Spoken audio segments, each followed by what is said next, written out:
I never think about cameras now, I just ruin all the time. So that leads us to the product, the thing that they're buying. Well, it's a multifaceted thing. Cutting-edge, student-centered learning methods and resources.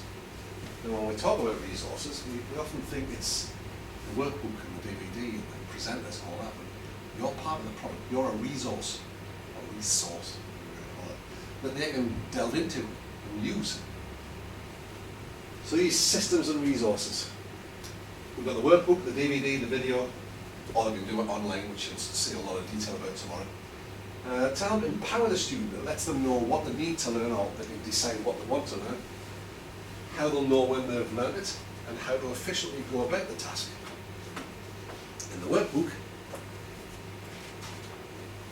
on the inside cover, goes over page 2, so there's a skills matrix. These are all the things we need to learn.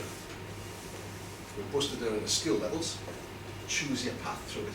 So it lets the learner choose their path. It also tells them about how it can work, about the choices they can make, and about how they can really take control of the learning process. And we want them involved in an active way, more of which in a bit. So it provides a program of lessons, or lesson topics, to choose and follow. And for each lesson topic, the video will give them a demonstration, although those videos are now on our YouTube channel as well. So you might ask, why would they buy the DVD from you if they can get it on YouTube? Because the ones they buy from you don't have any adverts in them. But most of them, they watch it on the phone, on the tablet. So the edge of the DVD is dying, I'm afraid. So it gives a demonstration of best practice in the form of a professional lecture. We might be changing that just to offer demonstrations of it without the voiceover.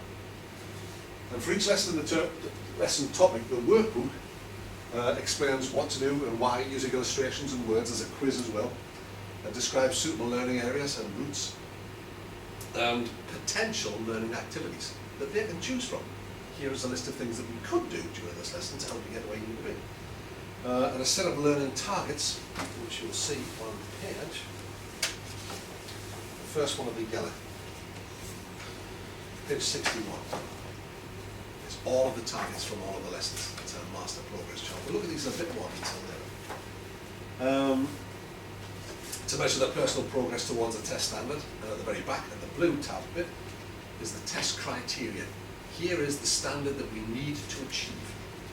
Now, it is more than just about passing the test, but that tells them how they're going to be assessed. So I think if you want to get through a test, it is useful to know where you need to be to get through it. A lesson planner, which is the start, and a reflective diary, so that we'll determine what we want to do today, how we want to do it, what preparation we might do. After the lesson, it's then, well, how did I like that? What was good, what was bad, what did I learn? Was I surprised by anything in a good way, in a bad way? How am I going to rate my progress? And in light of that, what might we do next time as a provisional plan, which we would then discuss with our instructor at the start of the next session. A bit more detail on that later. There's an online version, which covers all of that except the appointment and the lesson planner. That might change. So a topic program. They're colour-coded, red for control skills, yellow for road skills, green for traffic skills. Naturally, if we've not moved off and stopped before, we need to start at number 1. So we've marked these as, if you like, skill levels. So we start at number 1, that's move off and stopping. 2 and 3 are steering and gears. Gears and steering. We need to do those before we move on. A lot of driving instructors teach their learners clutch control and steering control whilst they're doing basic junctions. That's a huge mistake. You need to fix those skills in isolation, not increase the workload. Find somewhere where they can work on just those. Get them nailed down, and then everything else is a piece of cake. Because everything you do beyond that is a combination of those skills. Otherwise, that potentially been developed closely because you're trying to do too much. So if I can't handle this, maybe I can't handle it, I'm going to try and go on to go. Yeah. So I can't effectively think what I'm going to do before I get to junction today anyway, so. It's something Abdul touched on before we see. I usually do the steering first, then the gears, because if you can't do the steering, the gears lesson is like a well, as you see, we've done them Everest. either way around. Yeah. But give your learner a choice. So we think the next logical step would be. Then we put the coordination bit together, which is basically doing all of those maybe in some more testing circumstances, driving around some parked cars in a quieter area where they're going to do some meet situations. Then we've got a lot of choices. We can go along the manoeuvre route. You'll see on Claire's video, she elects to do all the manoeuvres before we do anything else. Danielle's lesson tomorrow, we've just done this one. She's going to decide whether she wants to go that way or that way. I think she's decided to go manoeuvres. That's our provisional plan for the moment. Then across here, that's the last of the control. Emergency stop, which we're doing early. A lot of instructors teach emergency stop on the day of the test. That's a huge mistake. You need to know to get that before. Introducing the word emergency. Nice, that one. Nice, Never mind. But for no other reason than introducing the word emergency 40 minutes before your test is due is not a good thing. And then we get to the road skills. Hazard routine and basic junctions. Crossroads, busier junctions, roundabouts, traffic signs, and traffic lights if you like. And pedestrian crossings. You'll note these ones, 9 and 10 are up here.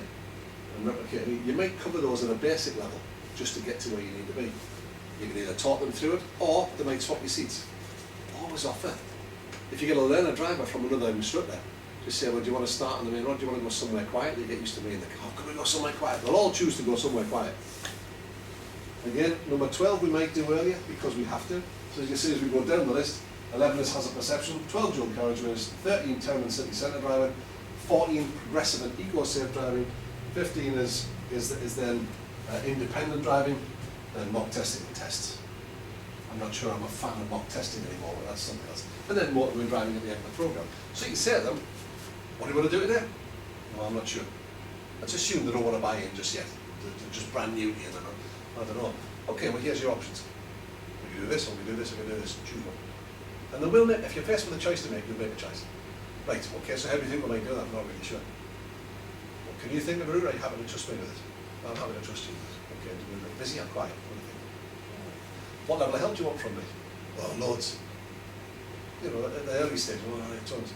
Well, what form might that take? You know, I can talk you through it fully. I can show you it first and talk you through it while I did it. Then I can talk you through it. Then I can gradually help you less and less until you can do it on your own. Or we can have a little chat about it and you just have a go. I'll keep you safe while we do that, and then we'll see where we go. Oh, I wouldn't mind go with that. And in these early stages, you're just finding ways of working that work for the parent. But the reality is, it must all be geared around the learner. The classic cry from driving instructors is, my learners can't do that. Yes, they can. Yes, they can. And I've yet to have somebody take me up on this, but if you find a learner driver that you can say to me, they can't do that, bring them up here. And I'll show you that you can. And that's not because I'm clever, it's because I trust human beings. Human beings are hugely intelligent and possess massive, massive potential. And I often say, because I do the standards check workshops when we go through this, oh, my learners can't do that. I say, I want you to visualise the worst learner you've ever come across in your life and ask yourself these simple questions. Did they walk to the car? And did they talk to you when they got there? The answer is always yes. And who do you think taught them to do that? If you can teach yourself to walk, and you do, and teach yourself to talk, driving a car is a piece of cake. Oh, like the cake. Almonds. So we're allowing them to plot their own route through. Those who aren't buying into the idea just yet are a bit timid. They're going to need a lot of help from you. Just keep offering these. What do you think next? What do you think? What do you think? Because what we're dealing with here is that the resistance or the barrier to this happening is probably fear of being ridiculed or being laughed at if they get it wrong or coming up with the wrong answer, because that's the way some people are being conditioned up to that point. Like, well, I don't really, no, I'm not making them choices. What if I don't get it right? Once they see that you're just having a conversation and there's no right and there's no wrong, and you're not going to go when they get it wrong, then they'll start to trust you. That relationship will blossom, and then the real learning will take place. Because learning that's driven by the learner, pun intended, is massively powerful. More of that in a bit. So then we get traffic skills. So we're taking them from the simple to the complex, and the easy to the hard, from the component parts to the whole, from low risk to higher risk. And our job is to manage risk. Or, better still rather, is to help them to learn how to manage risk. Because the register of driving instructors was set up to keep the world safe. Because up to that point, some of the instruction that was happening was a bit questionable. So we built the register to make sure that people are delivering safe instruction. So that's what all the tests are based on. The L test is based on, are they a safe driver? Have they adversely affected another road user? Your Part 3 test is all about, are you instructing to make sure that your learners are safe and that you're helping them to manage risk and creating safe drivers? That's what it's all about. The tutors tests, the audit thing, that's all about, are you training people to train people to train people to be safe? All about safety. So your question you need to ask yourself is, am I producing safe drivers? And if you are, you're doing a grand job. Because they will stay safe. And if we do it in a way that helps them to come to their own conclusions, wow, even better. More of which in a bit. We call this freedom within form. Because it was often thought by the people who were pushing coaching, which was based on a business model, that you just had to let them do whatever they want, whenever they want. Well, that's all very well and good, but we're in a ton of moving metal here. We've got to be a bit more careful about things. So we're looking at building our skills. Does that all make sense? Does that ring any bells? Yeah. Does it make the scenery disappear behind you? Skills development over a period of time. Control skills lead on to the road skills and traffic skills. And we're building up in layers. If we can have the learner driver determine their own path through that, the learning that happens is very powerful and very permanent and life-lasting, lifelong lasting. Because they've come up with the decisions themselves and found their own way through it, they only ever learn any lesson once. It's like, you've all got a pen on your desk, just pick it up for me. You ever forgotten how to do that? Yeah. Why is that? Did somebody teach you how to do that? They did, it was you. Oh yeah. So you never forget that. Put your finger on the end of your nose. Did you have a lesson in that? You know where your nose is. Why? Because you've done that before. Or this drink problem. So we learn how to do things in a much more natural way. So we've got to tap into that. We have an innate ability to learn. And the way we learn is by having a go at something, thinking, did that work? Did it not? What worked? What didn't work? All right, I'll drop the bits that didn't work, and I'll keep the bits that did. But I might just try adding this bit to it, and then we have another go. That's how you taught yourself to walk. You lay on the floor, there's a lump, baby. You've got your eye on something you like the look of. Ooh, that looks pretty. I wouldn't mind playing with that. How am I going to get over there?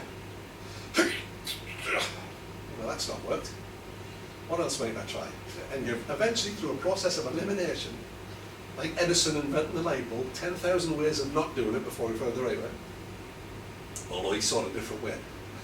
But eventually we learn to crawl, up on all fours, around the furniture, and then away we go. And we learn because we, Mummy and Daddy were helping us, holding our hands, and when Mummy and Daddy let go, we went, oh. We laid on the floor thinking, that hurt. I need to not have that happen again. Oh, when that happened, that really hurt. So what might I do? We didn't pull away from learning to walk, did we? You don't see children that think, right, I'll get on top of this. And they eventually go, wait, that's it, I'm off. And you can almost see them thinking their way through, then eventually, of course, you just learn to do it. Piece of cake. All sorts of things you can do, and you teach yourself to do that because we're staggeringly, brilliantly clever human beings. What we do, though, is we put a lot of stuff in the way. Self-doubt. Somebody telling us that it's hard. We can't do this without my help. Well, wait a minute.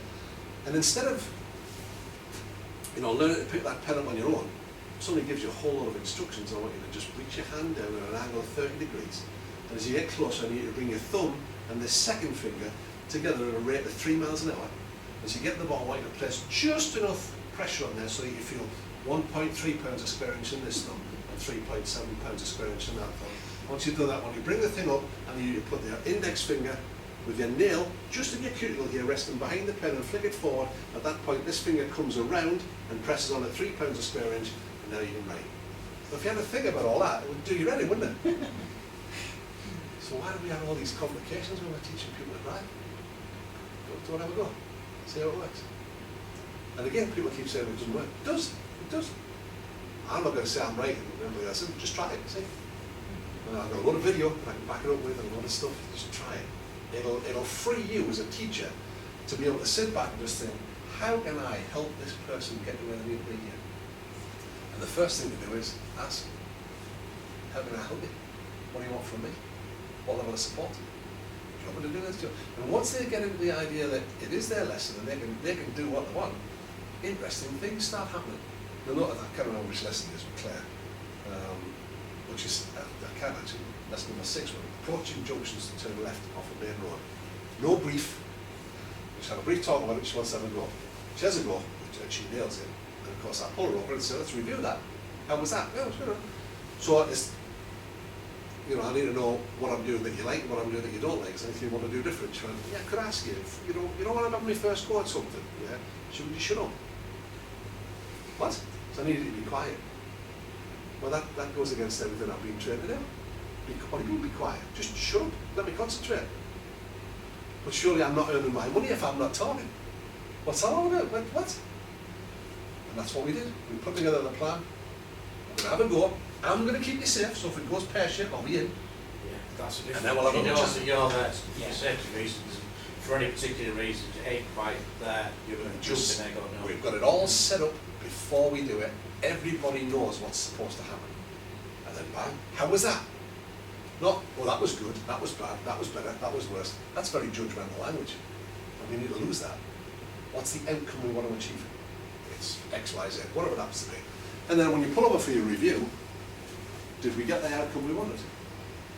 And if we didn't, what else might we do? Not that was good, that was bad, that was better, that was worse. That match the outcome? Nah, not really. Okay, what else might we do? If we're going to have another go at that, do you want to change the level of help I give you? And an awful lot of the time we'll just say, I just want 2 or 3 goes at it. What level of help do you want from me? None. Leave me be. And quite often that's all you need to do, isn't it? When you learn to pick the pen up, you dropped it 3 or 4 times. You didn't stop and wait for another lesson or for somebody else's guidance, you just tried it in a different way. And you worked it all out for yourself, and then that's it, that works, great. Bang. Click save on that, done, move on. And that's how we learn. So let's start tapping into that. This will help you. Some will buy into it, some won't. For a lot of them, it's, you know, trusting. So a lesson structure, is there any questions rattling away here? The beginning of a lesson is review, a reflection from last time. Or if this is the first time you've met them, how are we going to structure it all? We might have a plan for today. What are the goals we're trying to achieve? What's the outcomes we want from it? How will we go forward with that? What level of help? Then the middle is, we have a goal. At the learning task or activity, then we review it. Did it work? Did it not? What was good? What wasn't? Oh, judgmental. Can't help yourself sometimes. Did we achieve the outcome we were looking for? Well, not quite. What else might we need to do, do you think? We review it, and that gives us maybe a new goal. Or it might just be, I want another couple of goals at that same thing, and then we'll review again. So you might be able to say to them, you know, can you remember the route? Do you want me to give you route direction? You're happy to do that on your own now. Do you want any input from me or not? And then at the end, get the feedback, possibly mark the targets in the workbook. Always get them to mark the targets. Hand them the book and the pen. You mark it. And you have a conversation. Because by them marking it, or by you asking them the questions about it, a reflection has to happen. So, what about this target? Did we meet that? What do you think? Are you confident in your ability to do that? Oh, yeah, let me replay that. Yeah, I think so. And that's fine. You know, if they're saying, oh, I would grade that 8 out of 10, and you're thinking it's 6 out of 10, it doesn't matter. Let them mark their own mark and just say, okay, to get up to a 10, what would that need? What would you have to do then to get a better mark? Oh. So you've got to be careful with scaling, because that can be quite subjective. Mark the targets, confirm what's next. Whether that's the next step in this lesson or the next lesson that we're going. So that's it. Typical lesson structure. Now a lesson might be 3 minutes, might be 3 hours. Encourage the student to take responsibility for deciding what they want to do, when, where and how, via the lesson topic diagram, information, tasks, activities and targets that we find in the book, the lesson planner and reflective diary. Now if they haven't done their planning, just ask them the questions. So we sort of said we might do this today, you still happy to do that? Yeah? What have we done so far that might help you with that? Have you done any preparation in light of today's lesson? Well, I've been watching my dad do it. Or I've been chatting with my dad about it. What did you discover? And again, we've got to get away from this asking the question to give me the answer I want. And then, have we done any preparation? What do we want to achieve from today? What can we do to make this happen? What sort of tasks might we do? What sort of route might we need? And then at the end, did it work? 1 to 10, assess your progress, where 1 means you're not very happy at all, you're very disappointed, and 10 means it was brilliant. And did the lesson go as expected on a score of 1 to 10, where 1 was not at all, and 10 in every aspect? If they're marking down in that first box, they're probably marking themselves down. It's the second one. You might have a think, is that you? Could you have done something different? And you need to reflect at the end of each lesson. How did that work? Did I help that pupil today? Could I have done something different? What else might I have been able to do? I think always ask the learner. If you can get a partnership thing going, it's a joy. It's an absolute joy to behold. And you just sat there and things are just happening for you. And what I can tell you is, if you can get to that point, it's great fun. It's just fantastic, because stuff just happens. And of course we'll use the 3-hat approach to facilitate the learning, which we're going to tell you about. We're going to leave you in the dark on that one. So this is how our lesson planner looks. What the date is. Have you decided to go ahead with the provisional plan from last time? Yes or no? If no, what else do you want to do? Other things that come into play here. They might not be feeling very well. They might have a baby that's kept them up all night. They might have toothache. They might have been hot and humid like it's been the last few days, just not slept properly. Maybe they don't want to tackle the complicated thing. Give them some options. Yes, some other things we can do. Okay, we do that, yeah, I'm not yet. You get out with your young ones, oh, up at 4 o'clock in the morning on the PlayStation. Then our review, what did you enjoy? What went well, what didn't? And then our scoring, as we just detailed. And then we've got our lesson targets. In each lesson, if you want to turn to page 63. Look at our gears lesson here, number 2. It says, I feel confident in my ability to. So if you're holding it and say, do you feel confident in your ability to? Well, I think it's better to have them do it. You've got a copy of these. So you see, lesson number 2, gears has got 1 to 7 targets, 1 to 7 down there. So as these get ticked, transfer to there. You've got a copy of this in your pupil record system, so you're marking that while they're marking this. So do you feel confident in your ability to safely change gears 1 to 3 and 3 to 1? You just work your way through. It's either yes or no. Some instructors like to put like to encourage their learners to have a slash for covered, cross for mastered. Some people like to put a tick in because that's a bit more positive. Doesn't really matter as long as your pupil's happy with it. Mark it the way they want. Some of them will put, oh yeah, we've covered it today, but I wouldn't mind coming back to it. We'll put a question mark next to it. Or maybe not mark that target and leave it so we can have a look next time. Add that to your provisional plan for next time. Quite often you'll find they'll come back and say, can we do a bit more work on this? Can we do a little bit on that? I know we tick the target off, but I'm not 100% with that. Oh, that's fine. And you're only marking these off for the stage that you're at. You know, you're not going to, although you might be ticking those targets off now to say you've done gears, you're not able to deal with the gears in a busy city centre yet. So it's all just at the level you're at. So we can then see at a glance whether we're ready or not. You've got a copy, they've got a copy. Are we going to be ready for a test in the time frame? Do we need more lessons? Do we need to move the test back?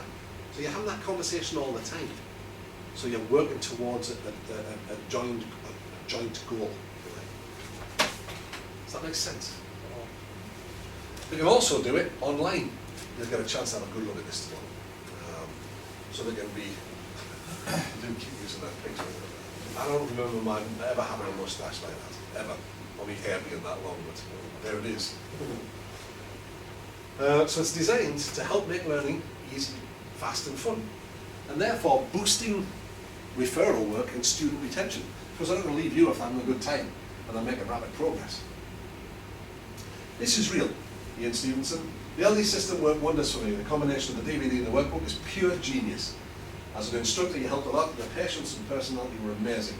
I would recommend you to like everybody. And then his website address. That's a real testimonial. With a happy looking pupil, do you think he's going to be telling his friends? Oh, He might. And probably anybody who wants to hear. That's the sort of thing we need. He's also praising the LD system.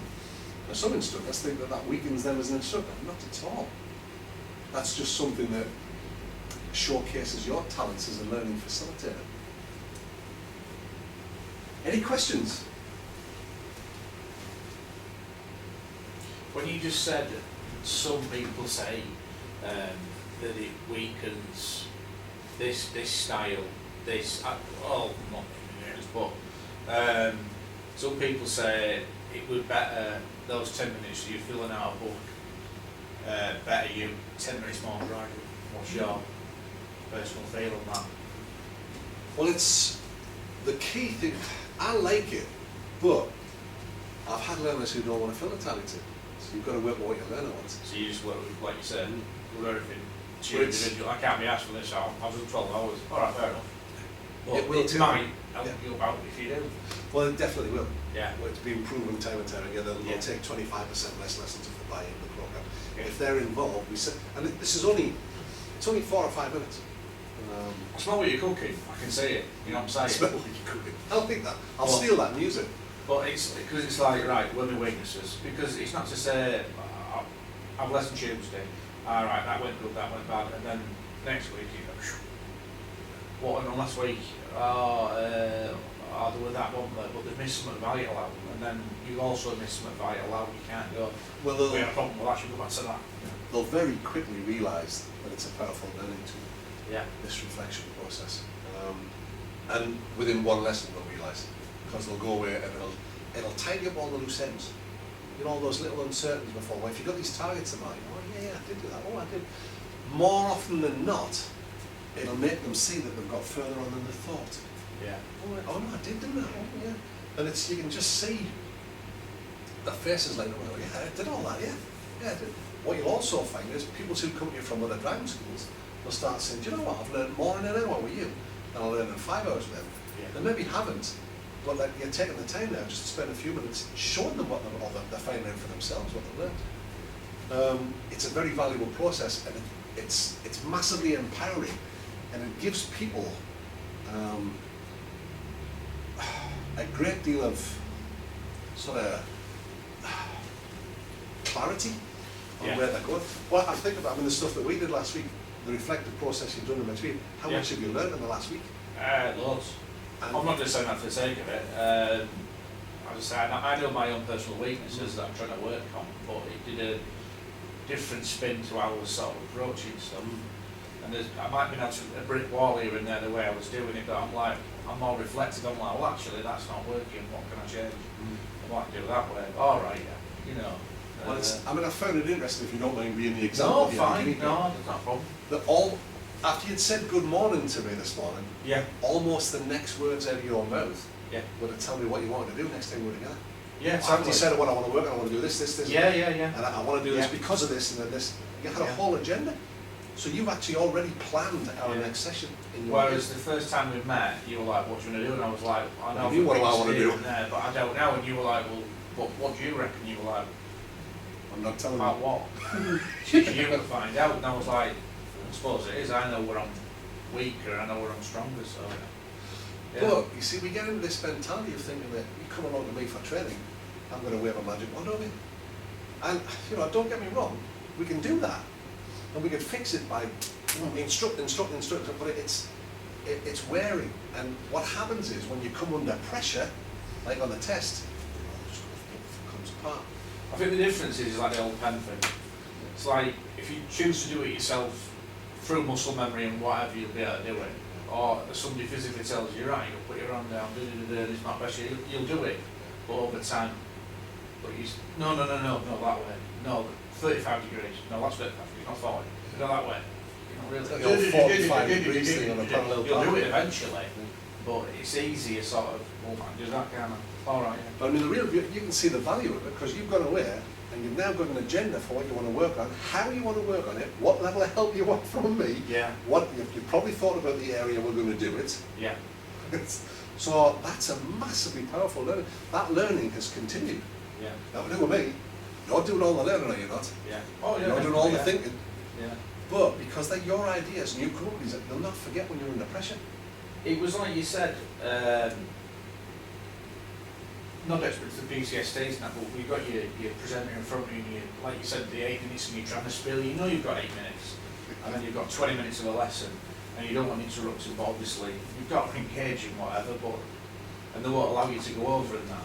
But it's so easy to go into this font of knowledge that you've got, highway code, and then it's like, you might ask a question, you go, right, that's this, and that, you know what I mean? And it's, sometimes it feels like you're going to be putting too much into it, and then you've gone, you know what I'm saying? It's like... Or if you turn that round, if the examiner asks you a question, you can just say, can I just clarify it? So you want to know about this, in which particular area you mean, in relation to what you're doing when you're driving? This is what we're doing. I can answer this, you know, in full, but I mean, we're predominantly doing this. But basically what happens on a standard Part 3 exam is the examiner's just sat in the driver's seat, just dropping the odd little thing in. Yeah. You're running around like a headless chicken. Yeah. Trying to decide what it is he wants you to do, what do I need to do here? Or them just saying, well, hang on a second, let's just take stock of where we are here. What is it we're doing? What do we need to do? Which bit of that is it you're not sure of? Find out what he does know, fill in the gaps. I Don't personally you do felt everything. I'm having to do 2 or 3 steps ahead of him, so I know he's going to chuck something in here, and I'm going to be right. No, this is this for that reason, and then you're another 400 yards down the road, and then right, you've got this. Have you seen that? Have you done this? Do you understand that? Do you understand the concept of this? Are you going to slow down? How you know? But obviously you're on the move, and I found that difficult at points, and I put my point across, but not enough. You know what I'm saying? Well, it's the subtle changes, the stuff we were doing. I mean, I was driving around and not looking far enough ahead. So of course, Clark, I hope you don't mind me sharing this with you. No, that's fine. Clark was saying to me, you need to look further ahead. All right. I agreed. Oh yeah, okay. So I'm now looking 10 foot further ahead. Let's talk about You need a bit more. wording. Yeah. What? I wanted to look as far as you know, what can you say? I'm seeing a bit further. All right, yeah, but because I said, right, I can see that. What's the furthest you can see? I'm sat here. This is my perception of what I can see. What can you see? You're sat there. I said, you can probably see a bit further. What's the furthest point you can see? Right up there. Right, roundabout coming up, you know how to deal with that. Right, we deal with that. What's beyond that? What are you going to do? But because I've gone a bit further, define a bit further, is it a centimetre, is it a metre, is it, and it's like, well, all right, fine, yeah. And it was like, fucker. But because I've worded it slightly wrong, you know, it's easy to completely misperceive it, you know. I had him working like a dog. He said to me, what can you see? Just saying, yeah, but beyond that, there's some bins. Yeah, but beyond that, there's a tree. Yep, no, yeah. Further up than that was a pedestrian cross. That's that bird. Yeah, but further up. Yeah. And I said, just find out where I'm looking. Yeah. You know, where do you think you need to look? And then of course, Clark Kerr and I said, what's the furthest point you can see up here? Oh, I can see right up there with that bit. Well, that's where you need to be looking. All right. Well, that far ahead. Yeah. Oh, right. And then of course we get involved in it. I'm not confirmed it enough, like, so you're like, And I'm just sat, just going chip, chip, chip, and it just. And eventually, somebody sat and a candidate on Pavilion would disappear up their own backside because they're just working instead of just saying, well, hang on, whoa, we don't know what's going on here. Hang on a second. I would be looking as far as that. Can you see up there where them green bins are? Yeah, that's where your eyes need to be. Yeah. As far as that? Well, it's a long way ahead. And then, of course, the next level up from that is, we've agreed on that. Now I'm looking that far ahead, and I'm not reacting to what I see. So it's right, why aren't you reacting? So instead of being a step ahead, you're almost, I'm not careful what I phrase this, you're almost a step behind. Let's see what happens. Well, that's how you feel. You feel less and less in control, despite the fact you're trying to push yourself, and with that further ahead, you feel I'm losing control. I think it's because we feel that it's all going to come out of us and into them. When the reality is quite the opposite. I'm just going to get one in here. Okay, tell me what we know about this. So that's not working for us, is it? Anything else you might do? I don't know, isn't that your job? All right then. So what about this? How about this for another one? Do you want to try this? Do you think this would work for you? Oh, I don't know, try it. When I'm driving, when I'm in those situations, what I tend to do is, any idea why I might do that? So it's just, instead of working hard, you go work smart. Yeah. And I'm convinced, I mean absolutely and utterly convinced that approach will work on Part 3. I can't be more sure. Which is what set this little one up. I shared you in there.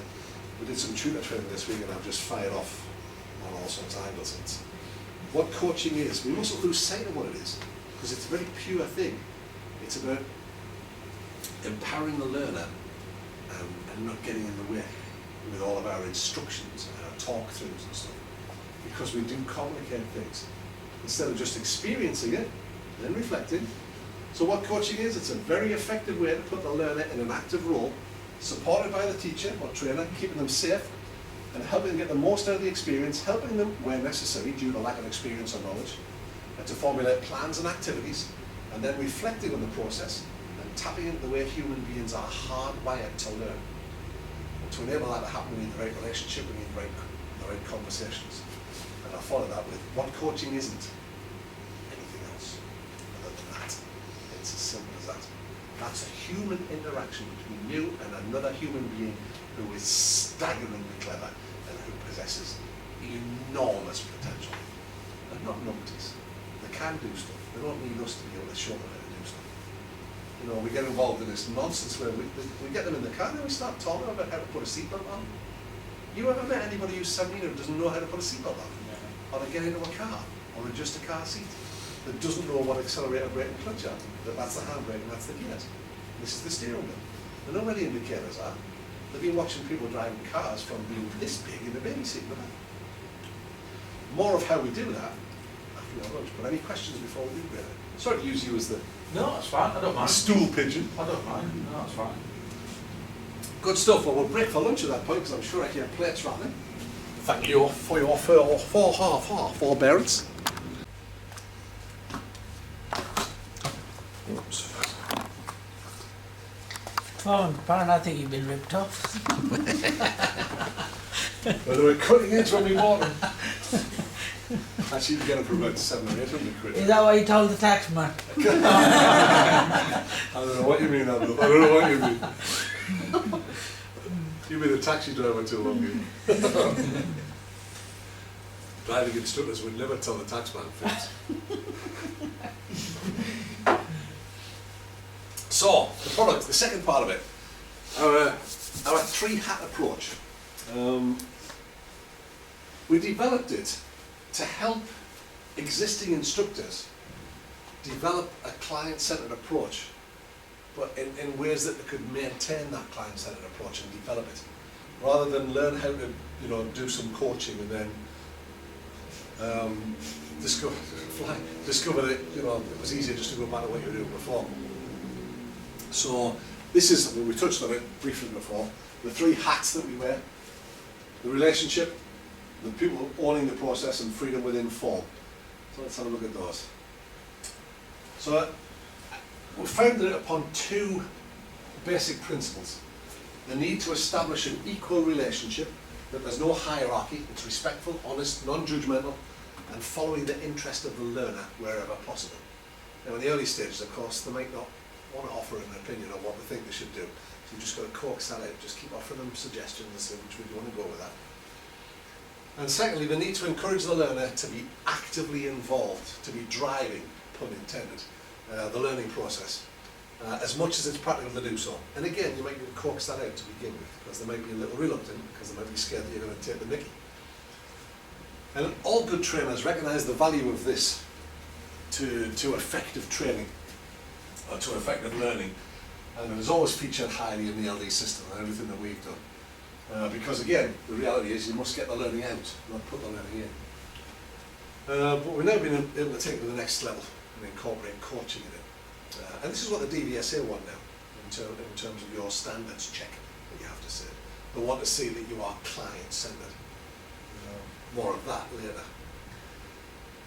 So in terms of affecting an equal relationship,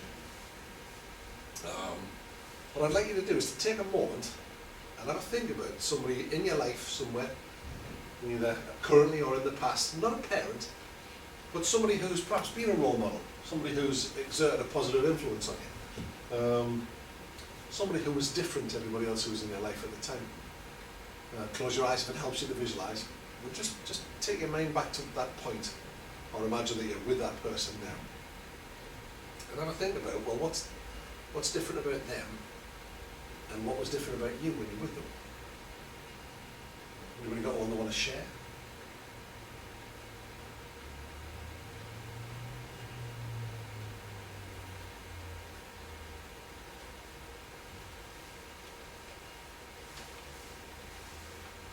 I haven't got no role models.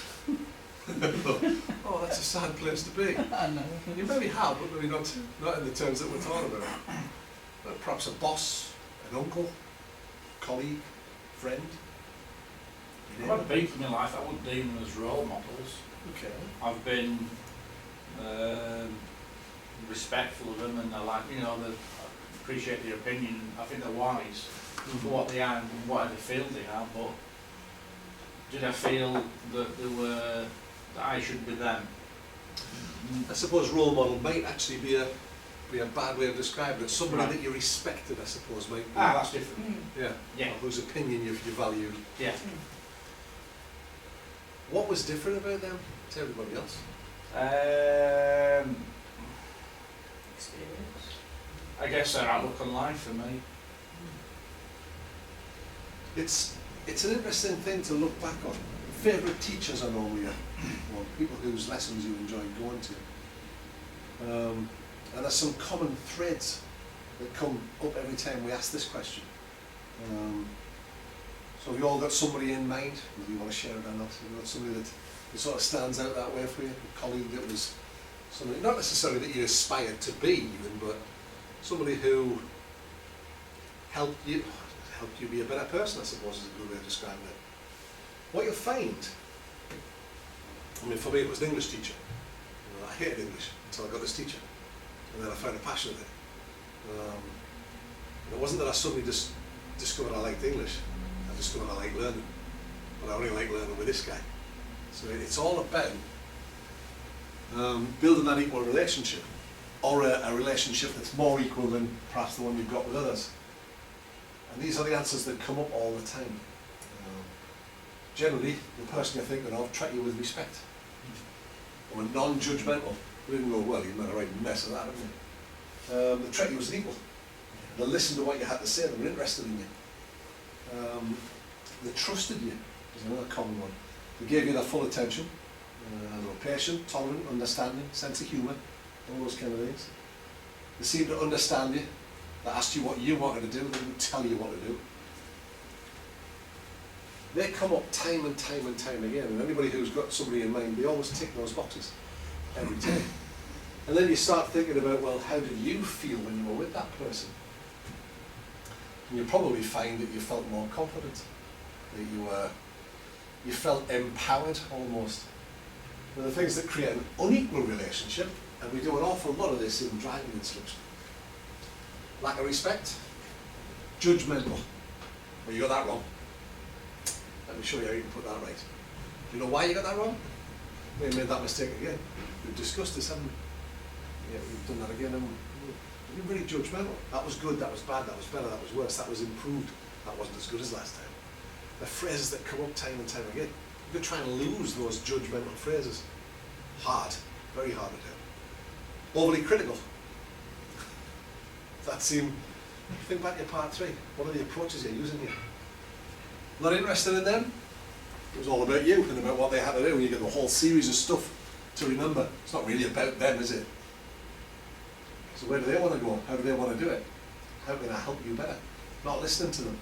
Well, I've only got 8 minutes here, so shush, shush, shush, shush, shush. What time for you to talk?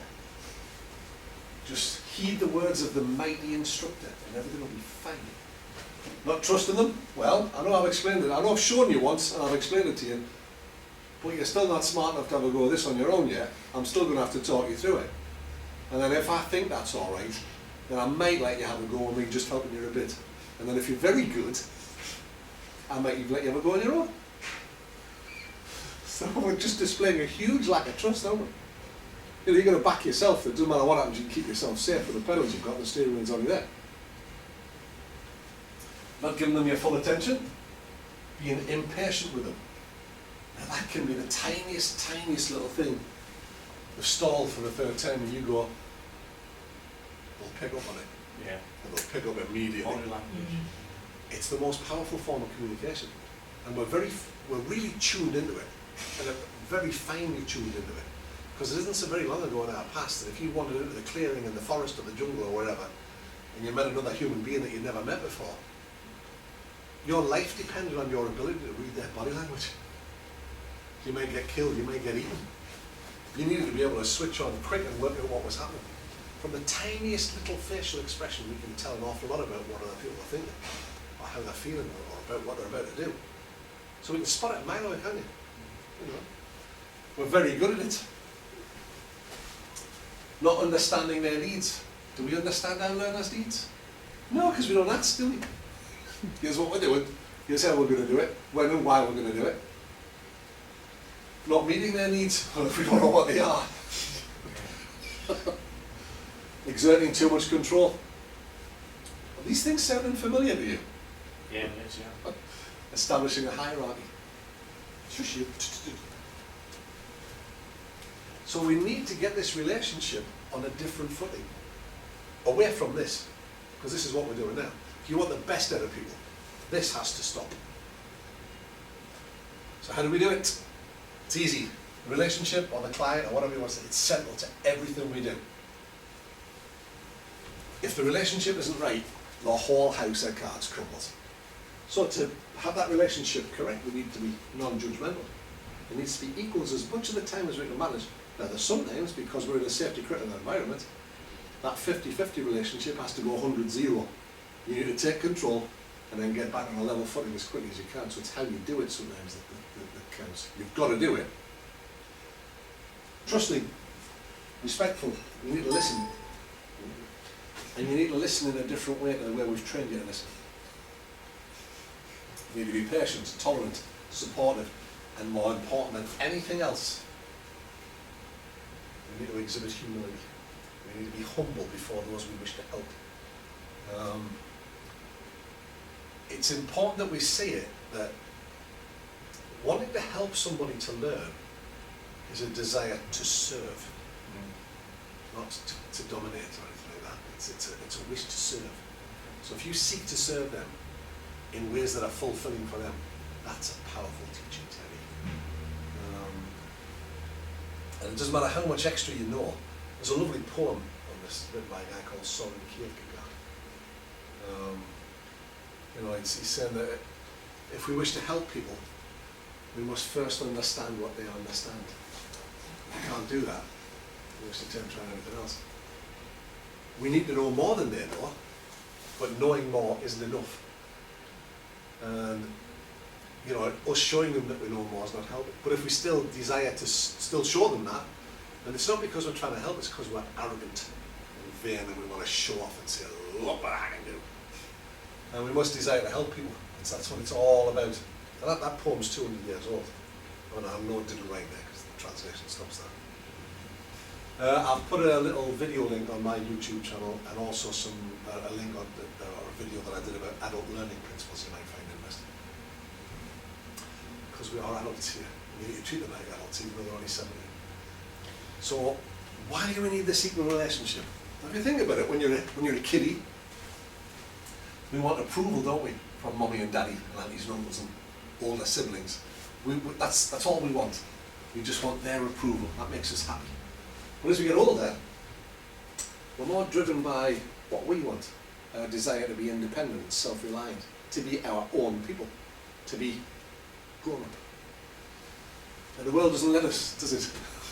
When you're 17, think back. It's not that long ago for some of you. For some of us, it's a bit longer. Mostly me, I've done just.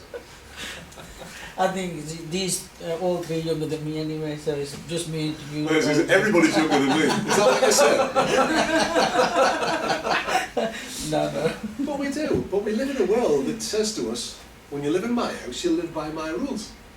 You come in, sit down, shut up, and be educated. So we rail against it. We're not keen on it.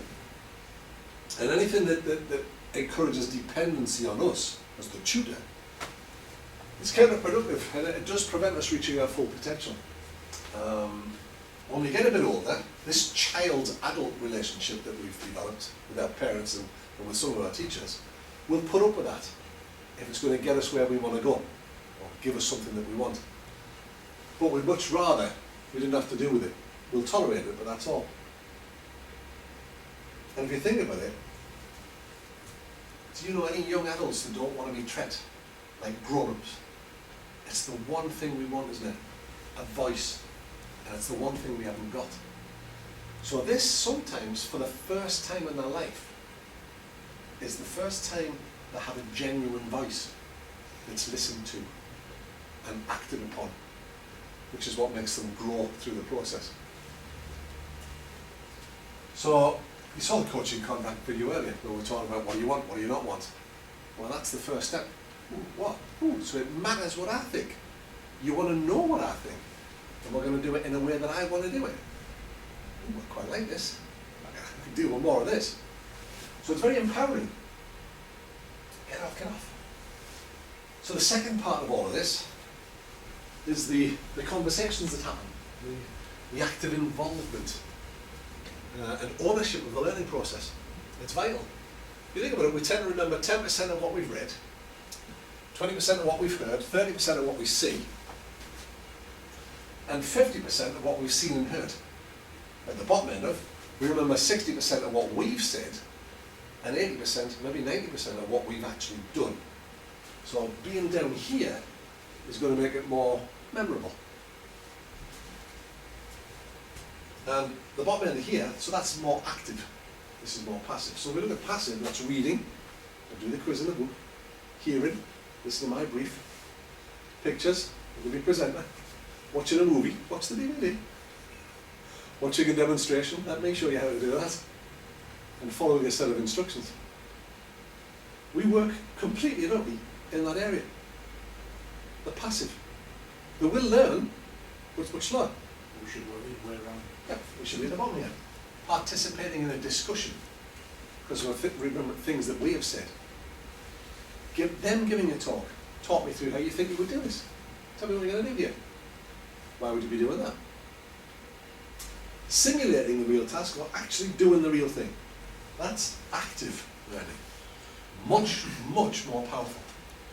It happens quicker and it cuts right through to the centre of where that person's learning happens. Because it's them doing it. So we want to develop what we're after are competent drivers who act responsibly. Now, it's thought that responsibility and ownership go hand in hand, and I'm sure that's the case. So if you want the learner to feel responsible for their behaviour, you have to let them decide the course of action and believe that that's the right course of action for them. Not for you, not for the DVSA, not for the tests, not for anybody else. They have to own the whole process. And again, nice quote from the man Carl Rogers. The only kind of learning which significantly influences behaviour is self-appropriated learning, truth that has been assimilated in experience. Now, let me take you back to what we were talking about before. Behaviour. You want to change behaviour. So the only way to do that is to change the emotions or the feelings or the thought processes that underpin it. So we have to get them to think about things. Behaviour triangle. We exhibit a particular kind of behaviour. We will continue to exhibit that kind of behaviour until we decide otherwise. Right? Nobody can make you stop smoking. Nobody can make you stop drinking. Only you can do that. And it's only in that moment where you decide, yeah, I need to change that. And there's behaviour that you've all changed. And I can give you a driving analogy. Tell me if you haven't done this. Driving down the road, lovely clear day like today. You're approaching a roundabout where you have the most perfect view. You look to the right, the way is completely and utterly clear for miles and miles and miles. You decide you're going to go on. When you look forward, the numpty in front of you stopped. Anybody not doing that? You get that horrible, and if you're lucky, you hit the brake and you stop in time. We've all done that, haven't we? Anybody done it twice? We haven't, have we? Why not? Because you're expecting it. You've changed the way you think about it, or the way you feel about it. Before you were happy to stick your foot on that gas, before you looked forward. There's now been some consequences that you thought, oh my God. You might still blame the idiot in front of you, even though it's not really his fault, because you should really look where you were going before the gas went on. You prepared yourself through past experience, because you've changed your behaviour from thus far. You're expecting another numpty next time. Yeah. So we think a different way about it. So our thoughts and our feelings influence our behaviour. So if we no longer feel safe until we look forward, or we think we're surrounded by idiots, this changes immediately. and forever. Because you haven't drifted back into not looking before you put the gas on, have you? Because you understand that it's a bad idea. But you've made that change. Nobody else, you in that moment. Whoa, hang on. That's locked away in your map of the world somewhere. You'll never repeat that behaviour. Because you know it's bad for you. So you've made the change. So our questioning, if we're going to do any, if we want to try and get them to change, is get them to realise that what the consequences of these actions are. Not don't do that, but what do you think would happen there? What about this? What about that? What were you thinking there? What were you feeling as you ran at that roundabout? And if you start asking these questions, a whole different world opens up. Came through to me like a flash of blinding light when I was teaching Nicky J, rather, sorry. I'd said to her, how are you finding the new workbook? She said, oh, I like it. You could do the box in there though, to tick when you're terrified about something. It's terrified, that's a powerful emotion, and terrified. Have you ever been terrified? Oh yeah. By what? Fast moving roundabouts. Now I'd not really picked up on it at the time. No. So what do you want to do with that? So just by that form of questioning, I was then able to find out that there's something we need to do about this. What can we do about it? Now we start investigating and we find ways of fixing it. So if I'd continued asking the questions the way I was before, I would have never got to that. And it's also important that we use active listening. It'd be very easy just to say, you shouldn't be worried about that, it'll be fine. Like, oh, you've been terrified about anything, you're fast moving. What is it about them that scares you? And she said, oh, I seem to have an awful lot of things to do at the last little bit. I can't get it all in, it freaks me out. So then we've got to get it, well, what can we do with that? And it's this active listening is a different way of listening. Next time you're in a social setting, have a look, group of people, see who's talking, who's listening properly, who's really interested in what's being said, with the body language that's being exhibited. Because it can really show you all sorts of things. So the active listening is well, let's look at some scenarios. That's how much listening is happening here. Person A says, I'm thinking of putting in for a promotion at work. Person B goes, you see the footy last night? Have we listened at any level at all there? Yeah. We haven't even acknowledged what's being said. So the person A stood there thinking, tool. So to listen at the next sort of level up, I suppose, might be something like, I'm thinking of putting in for a promotion. I don't know why I do the switch of position. If I'm going to buy a world. I'm thinking of putting in for a promotion. I did that once. How's that useful to them? Or they might even go, so that's sharing your experience. Yeah. We're not really listening. It's about me now, isn't it? Yeah. Well, I'm thinking of putting in for a promotion. Promotion, I'll tell you what you need to do. All right, we've listened, we've heard what's being said, but we're now just telling them what to do. Yeah. Is it right? Yeah. And listening starts, proper listening starts with, I'm thinking of putting in for a promotion. Why haven't you? Oh, well, it's just difficult to find the time to get on your way. Well, it's just difficult to get the boss and me nailed down at the same time. What can we do about that? Well, I suppose I could get my PA to get in touch with their PA, maybe make a firm appointment. That might work. Okay. So do you think that's something that you might do? Well, I might do is just have a wee bit about it, What is it about it that worries you? They might say no. Now we're at the root of the problem. Just two of them, one of them, used in that proportion will yield you results. Use this less, we use this way too much in instruction. Way too much. And we ask questions that are designed to give us the answer that we already know. That's not a coaching question.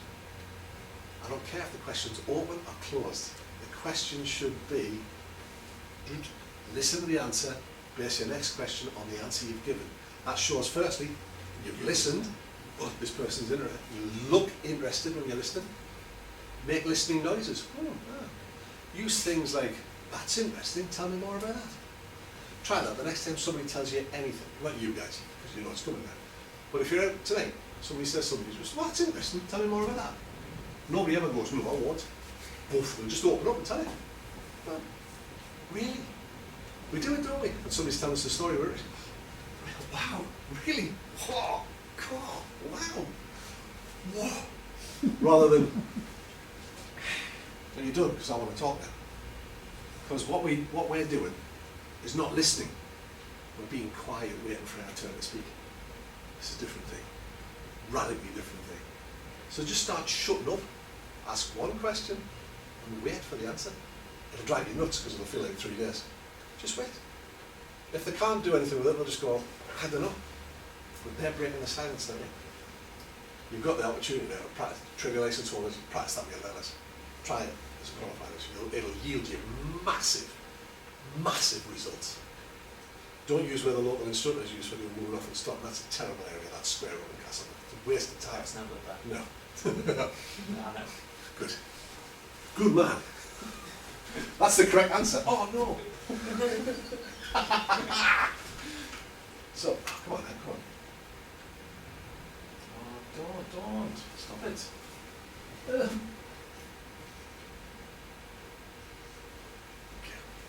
Okay.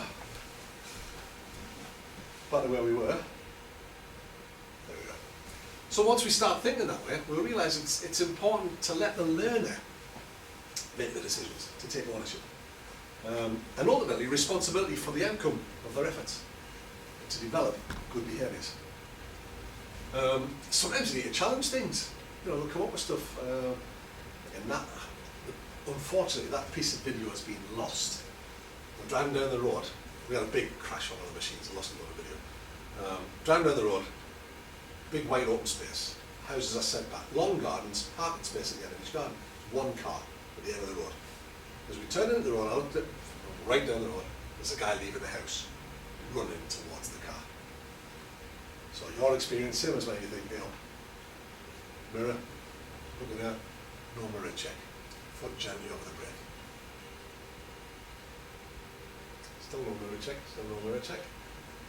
Mirror check now when we're on top of it, he looks us in the face and pulls out. She hits the brake and shouts, "Wanker!" Interesting. Just pull over here and tell me a bit more about that. So I'd said to her, terrible, terrible coaching question. You know, why do you think he did that? She just looked at me and went, I told him it's because he's a wanker. Why is he a wanker? More of that in a minute. So has our behaviour changed? No. We're still allowing ourselves to get into that situation in the first place. So I thought, I need to get a bit cuter here. This is still early in the development of all this. I said, how about if I said to you, these little boys at school around the corner, he's 5, playing football, falling over, bust his head open, like 5-year-old boys do. Unfortunately, there's no ambulances to be had to take him to the hospital because there's a big industrial accident, they're all up there. The school's phoned him, asked him to come pick his kid up and take him to the hospital. Now what do you think? I'm thinking I'm being clever. She went, but I can see why he's done it. I'm thinking, yes, sure, he's still a wanker though. Has her behaviour changed at all? Not even that much. So I thought about it for a bit, and later on in the lesson, pulled her over again for a review. We don't find a convenient place to pull over so I can berate you and tell you what you've done wrong. No, let's pull over and review. So I pulled her over, I said, so, the guy in the car, oh yeah, him, yeah. I said, when he did that, in that moment, who was at risk? Well, him. Anybody else? Me? Right. Can you do anything about what he's going to do? You know? What can you influence? What would I do? So if you come down that road again, what might you do different? And it seemed like 3 days, you just say, if we're looking around like this, we're thinking, if we're just sat like this, nothing's happening. We're replaying it in our mind, dropping into that reflective mode that we long for. So, you know, I did see him running, right? She says, so maybe I could have expected that he was a wanker. And what would you have done then? I could have backed off a bit. Then who's at risk? Nobody. Ka-ching. we're on the money now. But she's come to that herself. I've not asked her questions to give me the answer I want, I've just helped her to think it through. So if we can get them to do that, bingo. And that lesson's learned once and it's learned for life. You'll never learn that lesson again, ever. Like you guys would have learned about it. And many other things in driving. Some things you were taught, some things you found out for yourself. So, things that we do discover for ourselves, we prize those, don't we? They're brilliant ideas because they're ours. And we believe they're the right thing to do. Not just for the test, but we know for sure that's the right thing that we should be doing. So therefore, you're not only facilitating the development of safer drivers, or the learner's knowledge, understanding and skills, but you're affecting the belief system, the values, which then influence their behaviour.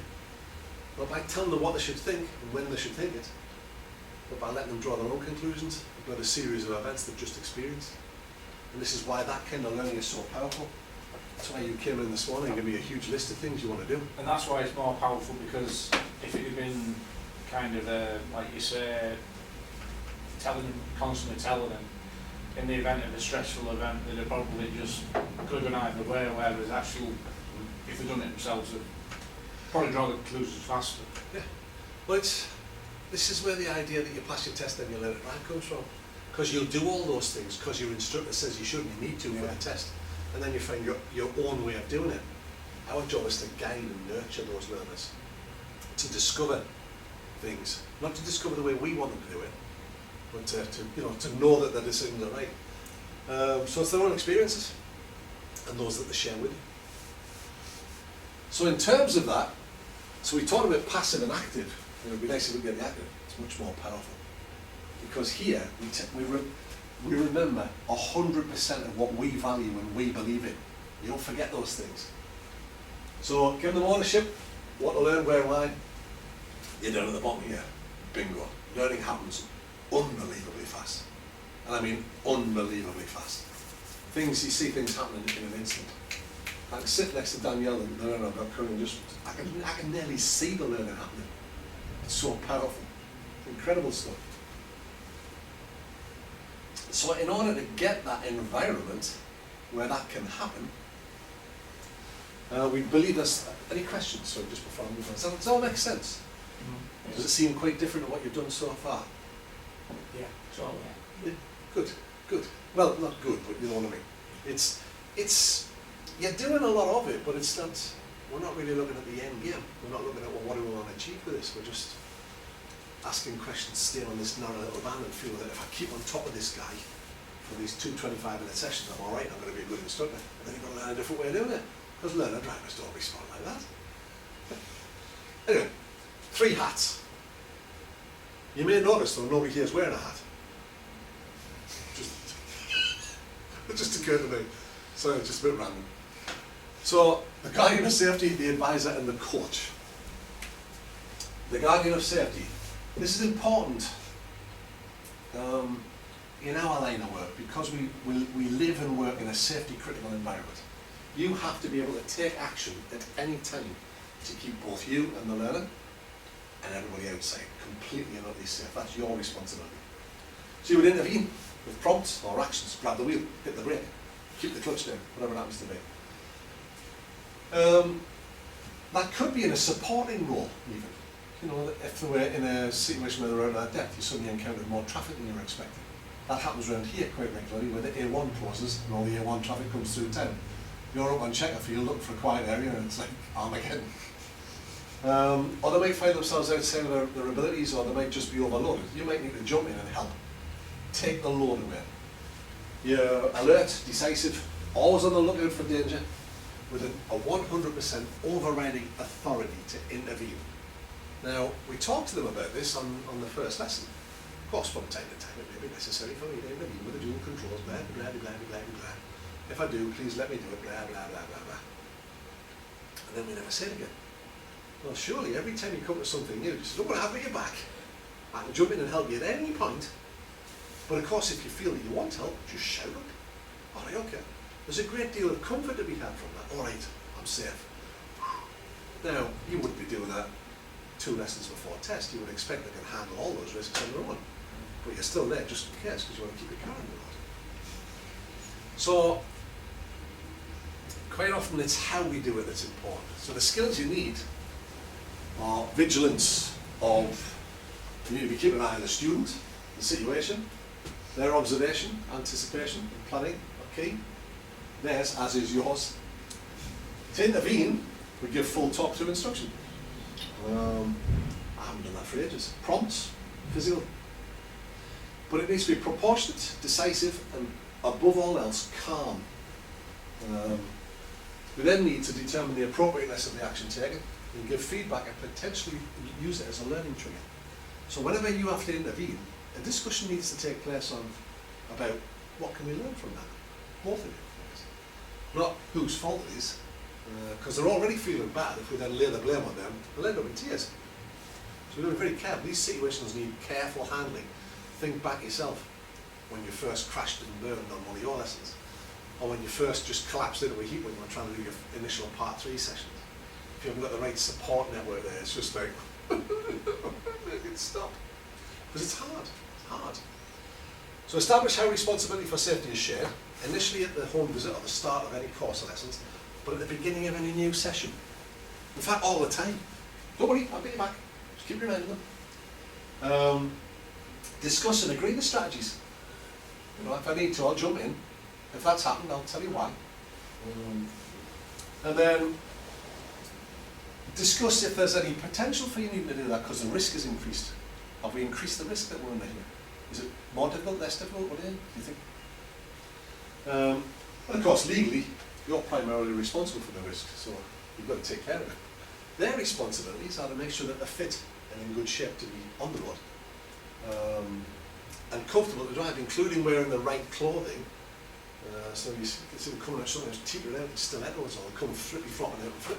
You can't drive in stilettos or flip I had a flops. student and she made the golf.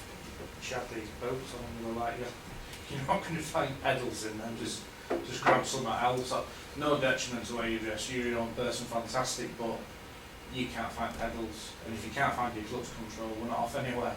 So she went, alright, fair enough. I think How's your water beyond me?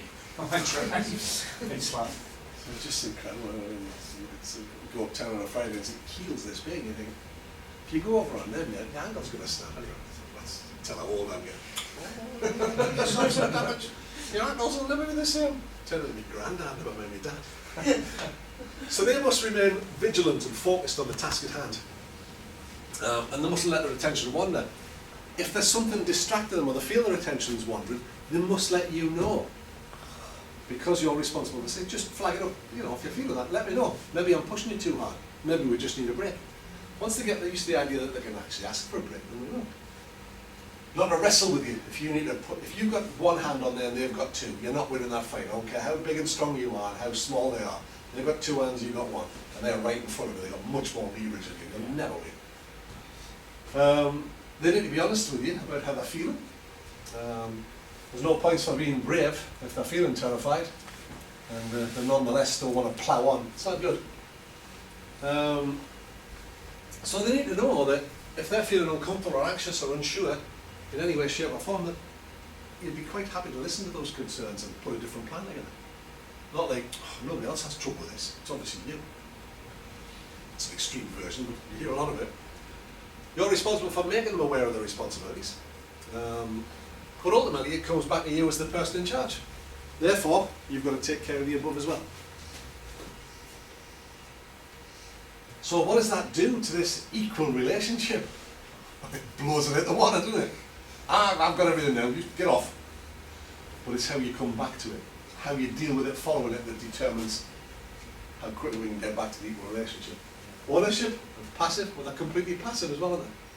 So this is the one role that's liable to break the relationship if it's not done right. Doesn't matter what action you took, it's what happens immediately afterwards. And it's so important that you're like the swan on the surface. Serene, you might be pedaling like crazy beneath the water, but you've got to stay super calm. Because in that moment where you've taken action, well, they've been at risk. It might even have been a life-threatening situation. So you need to stay calm because they're already thinking, oh my God. If you get in and go, come, what are you doing, man? We've talked about that, for God's sake. That's any relationship that you had has gone in that moment. Think back when you were learning to drive, you probably had some moments like that, but we all just tolerated it. It was easy for me to tell when that was happening. I used to feel the pain on the side of my face as he punched me.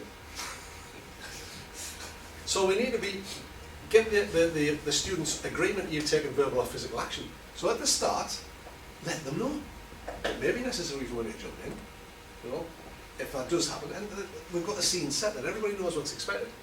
Avoid emotions, difficult. You shouldn't cry in front of them, no.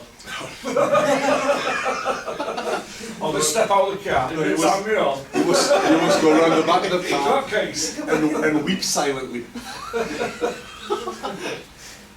Always apologise for having to take. I'm not sure about apologising for having to take action. Okay, look, I had a jump in there. You just Yeah, got to yeah, explain well, why you did it. But totally calm. And you might need a moment before you have that discussion, because you might be hyped up and a bit like, because you've got a fright too. Question I'm often asked: will I know when to use the dual controls? Yeah, you'll know. Don't below it, you'll know. Be sensitive and aware of your students' feelings and how best to continue. Be aware that your heart rate will have elevated, and you might need to calm yourself down before you even discuss it. And only adopt that level of control with a student's support, commitment and approval, which you would get at the start. And keep the student informed, or ask them questions. Do we think the risk's increased here? How are we going to deal with that? Are you happy to still keep on with that? Do you want a bit more help from me? I can talk you through some if that would help, or I can do this, or I can do that. What do you want? And then the most important thing is to stay super calm. There's a couple of points in these ones I'm going to show you here where I was properly rattled, because it was a life-threatening situation. There's one where we're going to pull out, we're up on Airedale in the 20, we're about to pull out of this T-junction, there's a car coming from our right doing at least 55 miles an hour, maybe a bit quicker. I only knew he was there because I heard him. You know, probably 55 was probably flat out, Peugeot 106, exhaust this big. So this is a way of doing it. But what's the learner during all this? Bobby Joe? We're rolling backwards here. That's okay, I've got it. We'll roll backwards on a little bit of a hill. So I've got the car held still. Once you find the bike, I'll let the brake go. Look at her face. Quite calm. Well, okay, Bob's got me. Everything's alright. She then finds the bike, tells me she's happy for me to let go of the clutch, and away we go. The brake, and away we go. Brilliant as well. So let's just creep forward. This is the one with the car at 55. I'll tell you what, we'll wait for him. Look how fast he's going in. Her defence mechanism there is to go, mine is like, we'll brake. But this is where you can tell I'm rattling here. Hello. So, this is a 20 mile an hour speed limit, isn't it? How fast do you think he was going there? Lots of time. So, I've got you on the brake, so find the gas. Find the gas, find the bite. Where's all the I'm rattled there, my heart rate's elevated. Yeah. Look at her though. Initially she's like, oh my god. Then it's like, oh, I remember him saying, you know, I was keeping me safe. Oh, he has. Oh, he's not going to ask you about it either. Oh, everything's alright. Normal service resumed in a few minutes. As it happened, we did pull over to let me calm down, because my heart was coming on my chest. Oh my god. Firstly, that he would do that sort of speed in that area, and secondly, that she was happy just to go on. Yeah, flinching's not going to help, he's going to come through you. Then other things. Give me the clutch back now.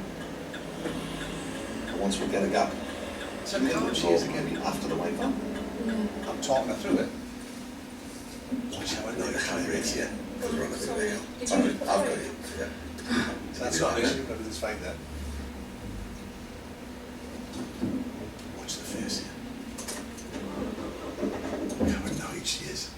It's a clutch right the way down. It's okay. Can't go yet anyway. That's good. Well done.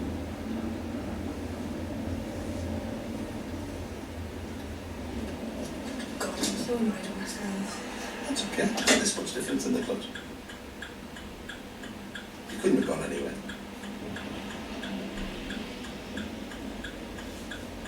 I'm going to go really slow, is that something? Okay.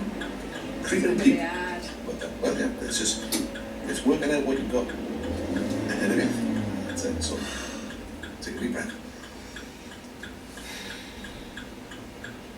So let's set the gas, find the bite, so that you're ready to go up if the opportunity presents itself. bit more gas.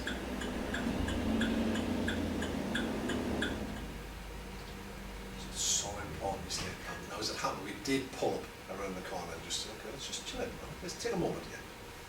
Okay, has anybody died? No. Then, you know, it's not the end of the world, is it? So let's analyse what happened there. What can we learn from that? And I said, oh, I suppose.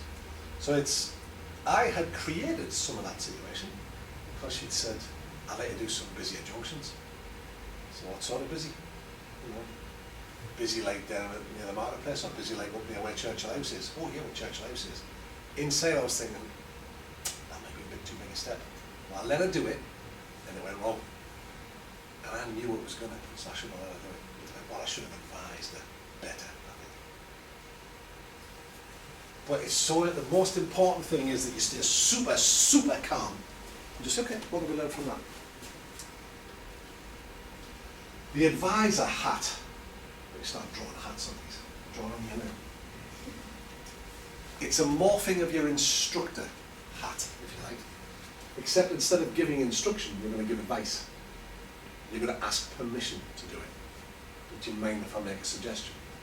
Here's some things that we learners normally find useful. Would you like to try that? Would you know, when I'm doing that, what I normally do is, is that something you think you could try? So the advice shouldn't be self-serving, and it's, I don't know about being raised as a last resort. You should hopefully have them develop their own ways of doing things, but we're there to support and to nurture. So it's all about finding out how you can help them. Now sometimes giving advice, you know that if you just give them a little bit of instruction, you might be able to fix it, or a little bit of help. Now I'm starting to rethink my thinking on this a bit, because sometimes offering that help doesn't make things better, it makes it worse. But it depends on the journey you've taken up to that point. There's a point Depends on the individual as well, doesn't it, really? Well, Danielle, the latest learner, in her progress, she's taught herself to do everything. And I've not given any instruction, not given any briefs, no presenters, nothing like that. What do you think you need to do here? How do you think you might do that? What level of help do you want from me? She's just worked her way through it. So we're doing gears. So we've done moving off and stopping, we've done steering. We're on lesson number 3, gears. Sorry, no, we've done it the other way, we've gone 1, 3, 2. And she's pulling away, I'm thinking, oh, these pullaways are tremendous, you know. Seems this is only the second time we've really been working on them. So now you think, your pullaway was there then? Expected that was really good, so it's alright. Then another one, how was that? It was alright. Well, what do you do different? So it's not totally smooth, is it? And getting that like rumbly thing. Because what she taught herself to do, if she was on the level, was to just bring the clutch up with a bite, let the handbrake go, and then bring the clutch up a little more to start the car moving, then feed the gas on. Nailed, every time. I decide, I can fix this, I can give a piece of advice here, and put this right. So I thought, it'll be okay, because it's with the best interest of the learner at heart. Said, next time you cut the pulley, put a bit more gas on. What? More gas? More gas? Yeah, let the engine run a bit more. And you can see it in her face, she's like, oh, because up to now she's not thought about that, she's just done it, she's developed a feel for it. Now I've forced her to think about it and bring it into her conscious mind where it all gets in the way. And the pullway is as lumpy as hell. So she stopped there, I'm thinking, well, that didn't help. And I knew in that moment, I had broken it. Instead of being smart and saying, do you know what, that didn't work, go back to what you were doing. Vanity, or my ego, or whatever, got in the way and I thought, I broke it, I'll fix it. I should have just let it go. I said, no, tell you what, then, as we're doing that, do what you did there, but instead of doing the clutch the way you did it before, just bring it up a little smoother.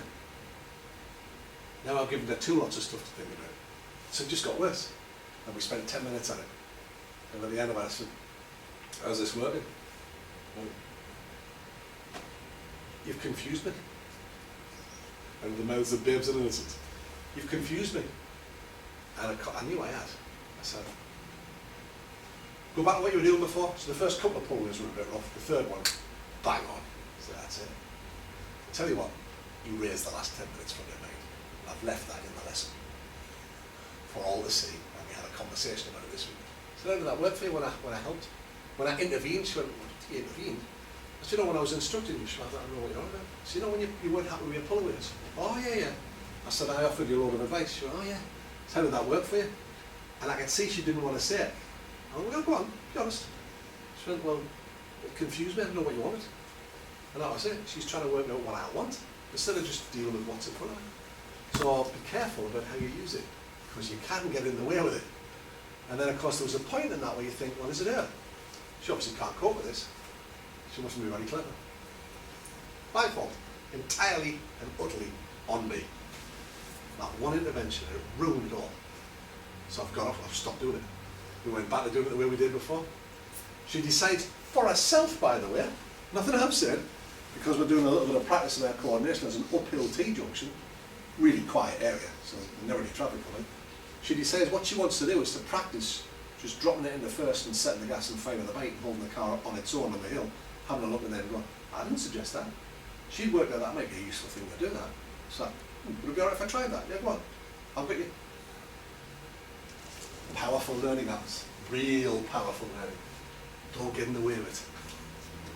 So, if they've asked for help, then fine. Or if you can see that maybe offering a piece of advice might help, just be careful about how you do it. And advice should always be objective and factual. Avoid your views and opinions when in that role, because you'll get in the way, I guarantee it. So the skills you need, well, it's closest to what you've already learnt, the instructor role. Just start asking permission. Your question and answer technique needs to open up a bit more.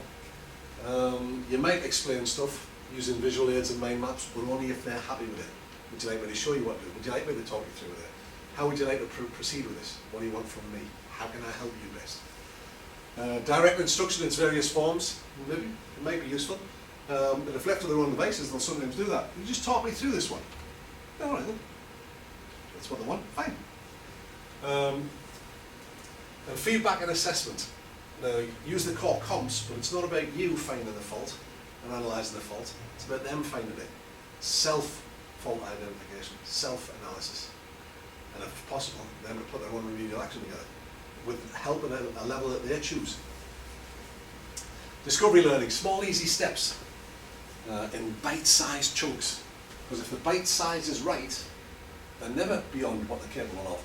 And you've lessened the chances you need to intervene. Reflective practice, so important. How did that work? What have we learned from that? Based on that, what do you want to do now? What's the next logical step, do you think? The lesson, the activity and the route planning also forms a major part of this role, especially if you're wanting experience to be the teacher. And experience is the teacher, not the instructor. Experiencing it and reflecting is what teachers do. So avoid a lot of direct instruction wherever possible. So lesson plans and teaching techniques are traditionally teacher-led, but it can be applied to facilitate student-centered learning, because the student can put these things together with help from you if they need it, if they choose to have it. So we're switching from teaching to learning. We think teachers think of teaching and learning as being the same thing. They're not. Very, very different. Only the learner can do the learning, but the learner can do the teaching. As a teacher, you can't do the learning. You can try and put it in, but you can't do it. From directing to being directed, from telling to asking, from commanding to suggesting, from a rigid approach to being completely not flexible and just saying, you know what, let's see where we go today. Remember the old Windows slogan, where do you want to go to today? That's where we should be with this. So your expertise really is a resource to help them direct their own study. Pop the safety hat on and I tell you, use it. So if you look at our guide to clients, I should say client-centered learning, you haven't got it in yet, have you? I'll print those out for you. But also on your LDC, you need student hub. So have a look at that client-centered learning guide. It'll show you how those three hats work. Active listening. It's important really that advice should be offered sparingly, or only when it's required, after a verbal or a non-verbal intervention or a request. You know, you clearly see that they might need help. But even then you should consider passing the request back.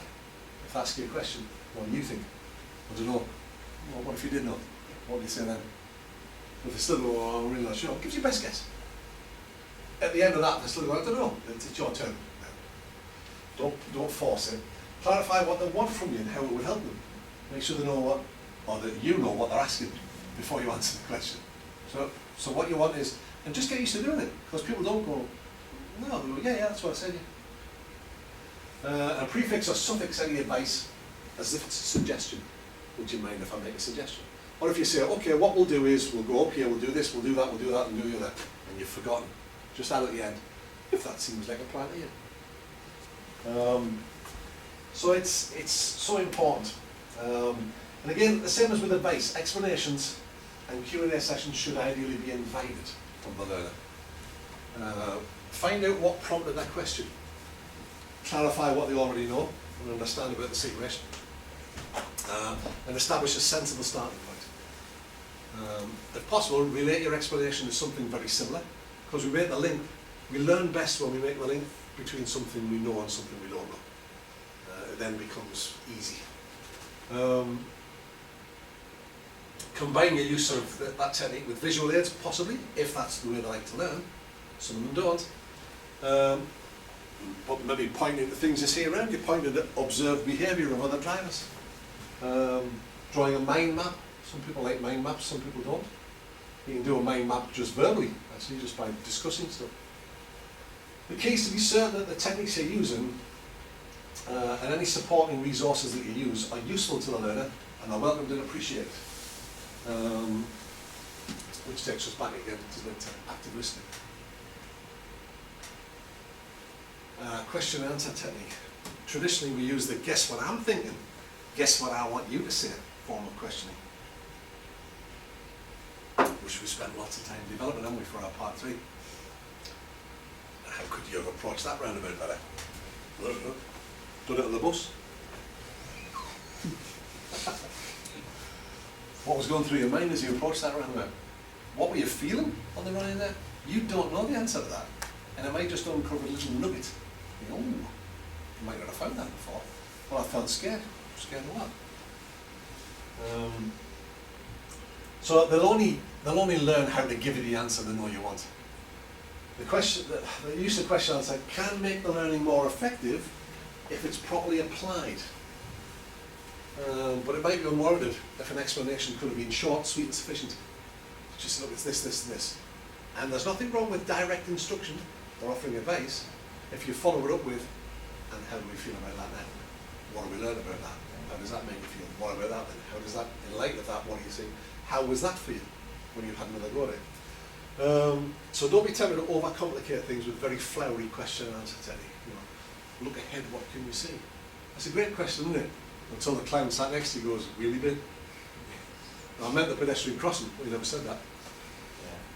Yeah, but if you got your eyes a little bit further up the road, I thought you're on my case all the time here.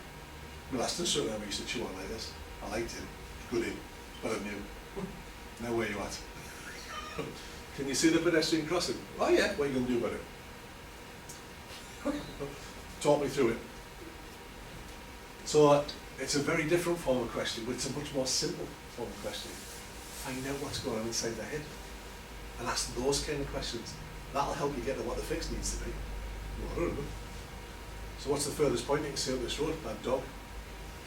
What about right up there, like you did the other day? What about up there? Can you see that? Can you see that? What are you going to do about that? Oh, right. Oh. You go, oh, wow. And then, of course, what I do in road messing? You look a long way ahead, don't you? Do you think that will be useful to you? Well, it might be, actually. So don't put tons of effort in. Put a lot of thinking into what your questioning should be. Work smart, not hard. And don't think it's all going to come out of you, because we do. We're like, you're working like crazy, and you feel like you're just getting on top of it, and then he throws another fault in. And you start on with that one, and you start to fix that one, and he starts with the old fault, and then maybe the one before that. And now you're like, no place like home. You just want the earth to open up and swallow you. And you just want it all to be over. Where if you've got this interactive thing going, you'll enjoy it. You'll enjoy the cut and thrust, actually helping people to learn, even examiners.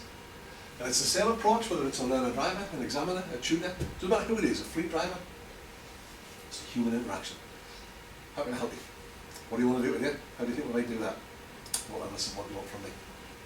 It's just dead simple. And it is that simple. Demonstrations, they might be useful. You've got to be careful though, because it can make it look like you're showing off. Flies with driving nuts. And be very careful that you don't fall into the trap of believing that the only way of doing it is the way you do it. Because there's a million and one different ways of doing all sorts of stuff. And just because it's different the way you do it, doesn't make it wrong. Look at the end, look at the outcome. That's the end result. As long as it achieves the right outcome, it doesn't matter. It's the outcome that's more important, not necessarily how to get there. It's just as with the driving test. You know, it's so important. It's like when we're working on something, you're working on something new, and the mirror work goes adrift. Don't bother with the mirror work. Why would you hammer them with that? The mirror work's going adrift because they're focused on something else. If you don't hammer them with it, and then just ease back, you'll find the mirror work will go back to normal. We're always told when they're moving off and stopping, you must train them to look at that blind spot. If they're not looking, you look. And then when they're finished doing that, then see what happens. They'll bring the observations in themselves. Because we're not stupid. You know, they're not willfully forgotten it just to test you. I think I'm missing it this time, see what it does to it. Seems to annoy him, that. I'll keep that up. That's not what's happening, is it? We're just focused on something else. Yeah. So the demonstration should be seen by the learner as a learning tool and should be selected by them, not by us. So a chance for you to show off. I'll show you. There, no, get out, man. Let me show you. This is what you should be doing. If only you were as good as me. Now, demonstrations are useful, but just be careful. Avoid activities that require you to fully talk through something. That clearly says they're out of their depth. You've pushed them too far. So you've got to be really thinking about where we are here. And if we are in the wrong situation, a discussion needs to happen. You happy to keep on with this, or do you want to just drop back to maybe an intermediate role, groups rather? Otherwise the learning isn't really student-centered, is it? It's just you talking them through it. Potential exceptions are if you're using that as the guardian of safety.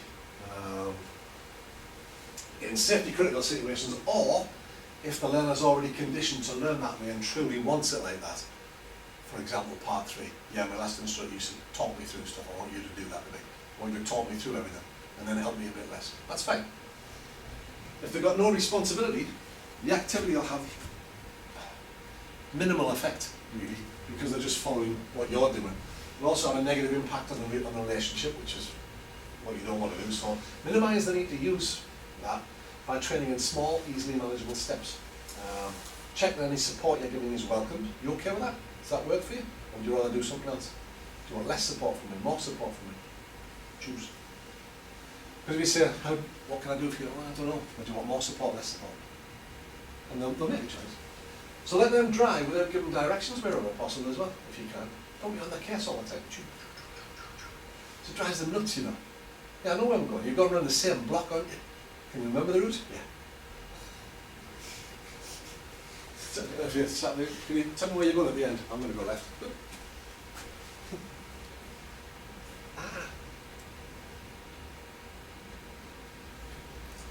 So your core comps, it's probably slightly different on the Part 3 exam, but in reality with a learner, the only fault to worry about is one that they've consciously committed.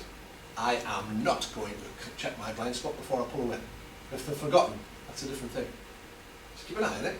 If they forget 2 or 3 times, don't forget your observations there. Or, where are you looking before we pull away? Oh, yeah. Why is it you're looking there? So, maybe not.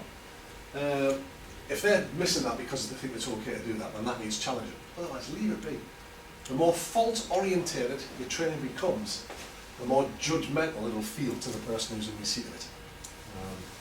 And you're less likely to be able to hold the relationship where it needs to be. You'll never inspire self-belief if you're crawling all over them like a bad smell. And then you'll never engender a feeling of ownership if it's constantly you doing these things. So as a minimum, if you use the core comps, it's so important that you actively involve the learner in the process at every stage. So why is that? Why is that a problem, do you think? What might we do to fix that? Okay, we're approaching a different situation. What do you see you're going to do different here? In other words, make it their process. as part of a genuine performance review. Not just when a fault occurs, let's pull over regularly, and let's pull over sometimes when things are going really well. How's this working? Oh, I'm enjoying this. Yeah, you know. So if you think about it, what does our feedback consist of? So I'm rattling away here. Any questions? I'm on one now, see. What does our feedback consist of at the minute? It's criticism, isn't it? Constantly. You ever pull over and say, oh, that's a spiffing job we did there, old bean. Pip, pip. We don't do that, do we? Just pull over here while I tell you what you've got wrong. Remember back to your part 2? And your trainer said, find a convenient place to pull over on the left. You're like, oh, what am I going to do it? What have I done? What mistakes have I made here? It's not a comfortable place to be, is it? Whereas you're just, okay, let's pull over and have a review. How's that working? Sometimes it's like, really whiz bang. Anything else we could do, do you think? Do you want to push that a little bit further? Just want to do that a few more times? No, a few more times will be fine. Okay, crack on. Criticism, it says rarely constructive. It's never constructive. Criticism's never constructive. You say, oh, give me some constructive criticism. You're criticising, so therefore it's not constructive. Isn't it? Yeah. How can it be constructive criticism? What a load of tosh. Yeah, I'm going to tell you what you've got wrong here. That'll help, yeah. Not really. Tell me how I can get it better. It's like giving somebody a demonstration and just sat there thinking, well, that's great, that shows me you can do it. What about me? I obviously can't. Now you've just made me feel worse. So do you not sandwich things? You know, the positive with the negative and then the positive and then go, right, overall's pretty good, but let's reflect on that and look, what could we do better for that? Mm. Do you do that or not? Just analyse the words you just used there for me. Positive and negative. No, a bit after that. I've gone to the future now. I don't know, no, I've gone. Anybody? I like what you've done there. You got that wrong. How can we fix that? Yeah. I don't mean literally say that. Because I mean that would be that's wrong in itself, wouldn't it? I just assumed because they were the words that came No, out, no, that's what you no, meant. no, fair play. No, fair play. Busted! That's all right. That's great. That's good. But Do you think there's a potential here for learners to think, if you're saying something nice, you're about to smack them in the go? I guess every scenario could be that, couldn't it? Have This you is been- really good. This, what's coming next? Oh, Here we go, and that's all right though. But And are they listening to the bit that was really good, do we think? no, because we went for the bar. Just review. Let's pull over for a performance review. How do you think it's gone? You tell me how that was. Not you, them. Don't ever let you be the voice of, or the arbiter of what's right or wrong. Yeah. Unless there's a need for the safety hat on. So tell me what you thought of that. What else might we do? Did that get us the outcome we wanted? And even if they're saying it was good, it was bad, okay. How could it be better than the use your phrase of? How could we improve on that? You've got to be very careful because we do use a lot of judgmental language, and so do I. This is this thing with wording. You can have several different words, but if you just say just the wrong thing at the wrong time, and you might perceive it as this way, this is what I meant. Well, the other person's like, I've took it the other way, and thanks very much. I've Too got late it." now, yeah. And it's like, no, I didn't mean it like that. Well, no, well, you obviously didn't like it. Yeah, it's like, it's gone. So how do you think we can safeguard against that happening? Any thoughts? Let them get the wrong end of the stick as well. But your words have got to be concise, I guess, and sort of to the point. Or, That's them. Right. how can they get a hold of the wrong end of the stick if it's them with the stick? Yeah. Challenge yourself. Yeah. Right. Then it's impossible, isn't it? No, of course, I'll just use the kind of question and answer that got you to give you. What Maybe if that's they what I don't- wanted to For the give. sake of argument, this is something predominantly there. Maybe it's not safety. Maybe they don't bring it up. How do you then go, oh, actually, you might have missed this out? What do you Depends on think? what it is. What do you think about that? Yeah. Tell me about your observation there. Yeah. Well, I think it was all right. Yeah. What Was about that? Yeah. Oh no, I didn't know. And that's okay. Because Because it's that, not. it was all right. Yeah. Well, did you see this person here? There's the one where I'm doing it with, I think it's with Simon, who turns his head. Says, don't stop there. So tell me what you're doing here. I'm taking effective observation. What do you mean by that? Well, I need to have a good look all around. See that pedestrian there? No. So how effective was your observation? That wasn't right, was it? So that's learning by experience. Now I have intervened there, but I'm not asking the question to find out, get me going, oh, did you see that? Oh, Christ, no I didn't. So did you turn your head or did you look? Oh, turn your head. So now he's got an example, oh right, I need to look. So it's just simple little things. And it is a form of words, and it takes a little bit of practice. It takes a lot of practice, to be honest. To remove all this judgmental stuff, but just stop thinking it's you that has to do all the work. Start making the person next to you do the work. No matter who That you are. way you can relax a bit, sort of. Yeah, whether it's a tutor, whether it's a trainer, whether it's a learner, whether it's an examiner, doesn't matter. Let them do the work. That way, they can never get a hold of the wrong end of the stick. Yeah, definitely. They cannot misconstrue the words that are being used because they were their words. You might clarify, tell me what you mean by that. Oh, so did you mean, no, I meant, right, oh, okay. So that's okay. But if we feel that it's all going to come from us, it's so easy to get it wrong, isn't it? Yeah. So, manoeuvres, classic one. So we rate this, how do you think that was? Wow, it's pretty good, that, yeah. 1 to 10, oh, 8. Brilliant, excellent. So let's look at it in its 3 component parts: control, observation, accuracy. How's your control? And I always start with the stuff that we're good at, so I'll tell you what you said. Oh yeah, that's pretty good. What about your accuracy? Yeah, that was good. How about your observation? Yeah, I think it was alright. What about that pedestrian we missed? Oh yeah. Oh, well, maybe the other 2 were an 8, this one's a 6. So we know that we want to fix it then. Not me, them. Yeah. So powerful. So it really should be, the feedback from the performer should be based around their measure of success. How did they think it went? You need to intervene if there's some safety issues. Yeah. If it's not a safety thing, let it go. Let it go. No, never mind. That's all I've got, right? The key is to reinforce your belief and their potential to succeed, because they've got it in spades, loads of it. And to convey your satisfaction with their progress, really, no matter how small it might appear to them or to you, to inspire self-trust. I use simple little things that break the ice as well. So like, let's pull over for a review. How's it going? Yeah, all right. Was anybody dead? Well, no. Okay, that's a plus. I'll text it up from a 1 then. Anybody cried yet? No. Have we hit any other cars? No. Hey, results. So it does lighten the mood, but you do need to show them sometimes that, look, everything's all right. All right, you're not maybe making the progress you wanted to, but I'm not too bad. But you can't say, look, stop bloody fretting, we're not doing bad. You've got to get them to realise, and you've got to show them that you have faith in them. Yeah. And it's all right, we'll get there. Small, easily manageable steps, remember. Remember, it's about how we get at the end of the lesson, not necessarily here. It's what we achieve in today's session. So we're not at the end of the session, no. So sometimes you need to do that, just to inspire that self-belief. Rather than giving feedback on their progress, you enable the learner to develop their own ability to evaluate their own performance critically. And if they don't come back with nothing because they've switched off, you go, right, well, obviously I've taken notes or whatever. Yeah. Do you remember this? Do you remember that? What do you reckon of that? Yeah. Would you like me to tell you what I observed as an easier way in? But just be careful, because you can get used to doing that. And then you take control in small increments, and before you know where you're at, you're back to full instruction. Yeah. However, we do need some measure towards the driving test, because that's the standard that we've got to get to. Hence, we have the targets in the workbook. So we can use those as okay, let's see where we're at then. Let's measure against. I'll stop sometimes in the midway, because I think I'm ready for a break, or maybe they are. Okay, let's review how far along we are in terms of our targets.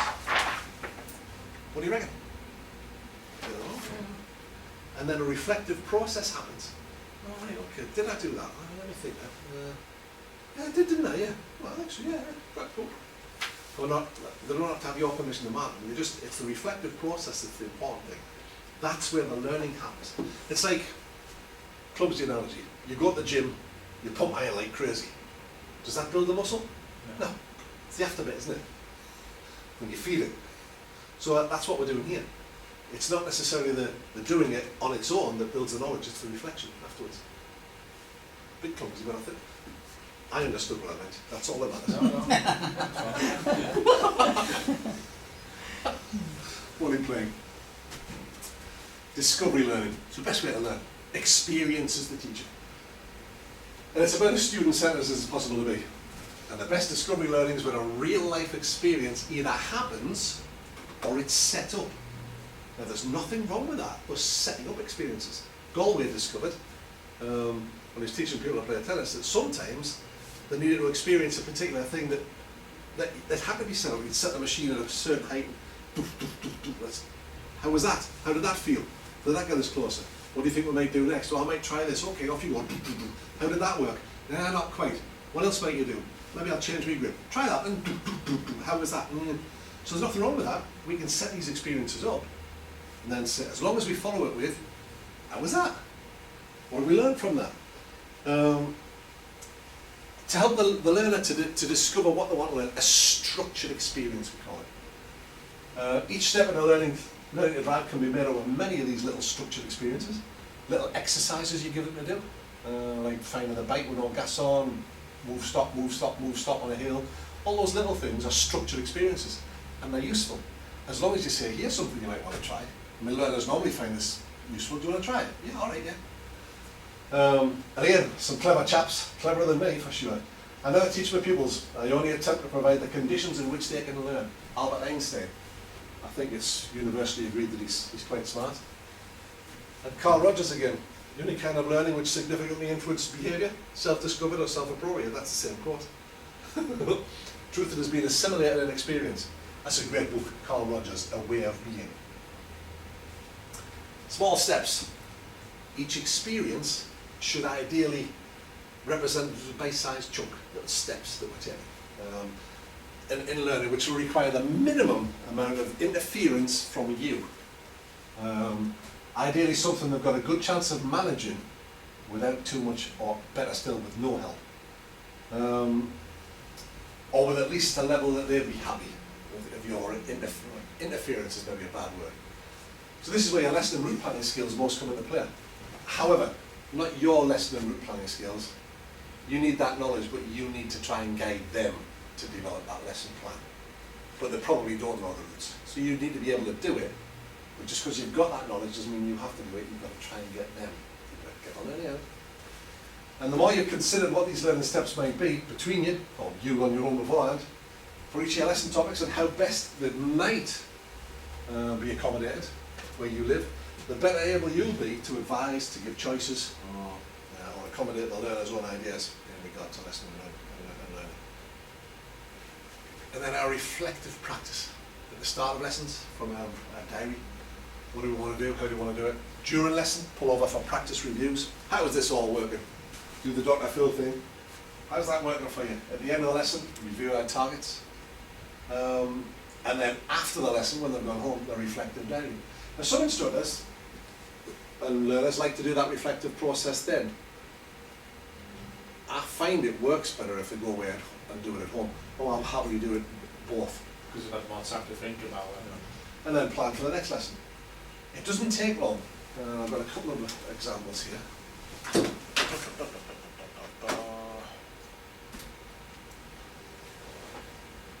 It's just the beginning and end of lessons. Oh, it's so good. I know, I've got my corner with it, so what we call it. It's 12 degrees colder than last week.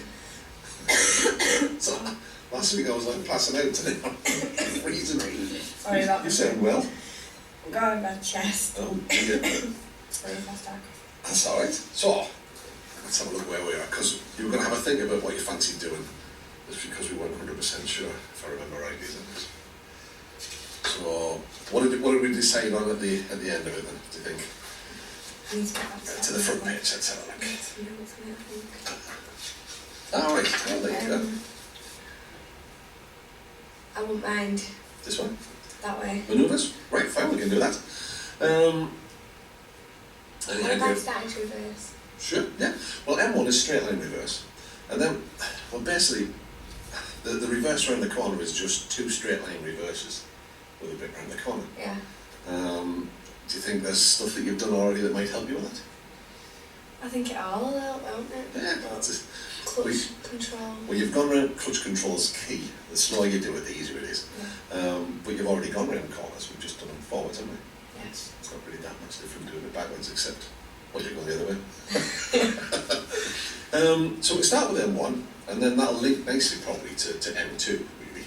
So it's not a whole lesson just to do move on, just Yeah. reverse in a straight line.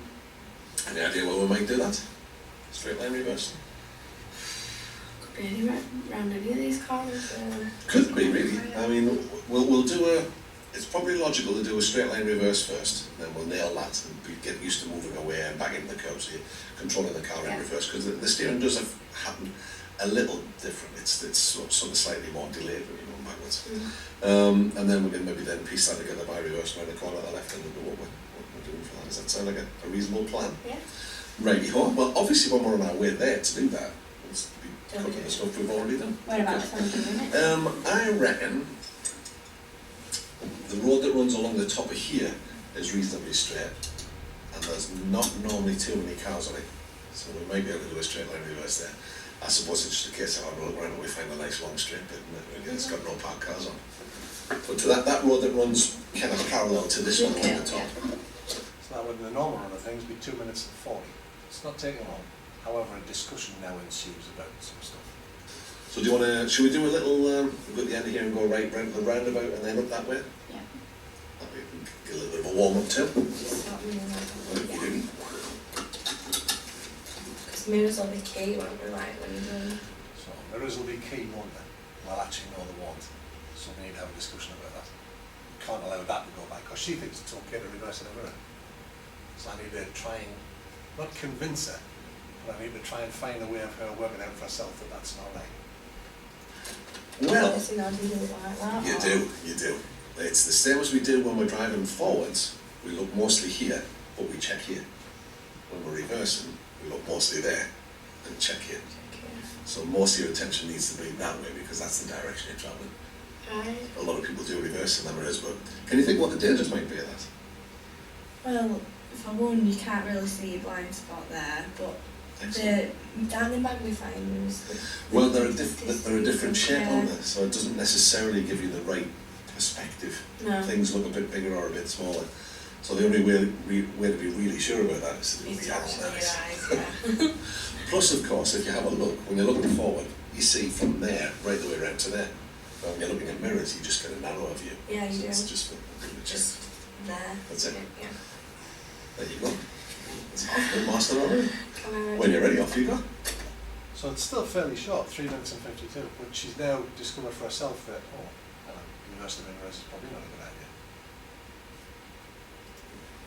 How are you feeling about today? Happy with that? Yeah. I'm Good. glad I did reversing because I've wanted to do it. Well, if it's in your mind, you need to get rid of it really. If it's something you think, I'm a bit worried about, and everybody Yeah. worries about it. That's what it was. You know it's going to be on your test, so it's something that's on everybody's mind.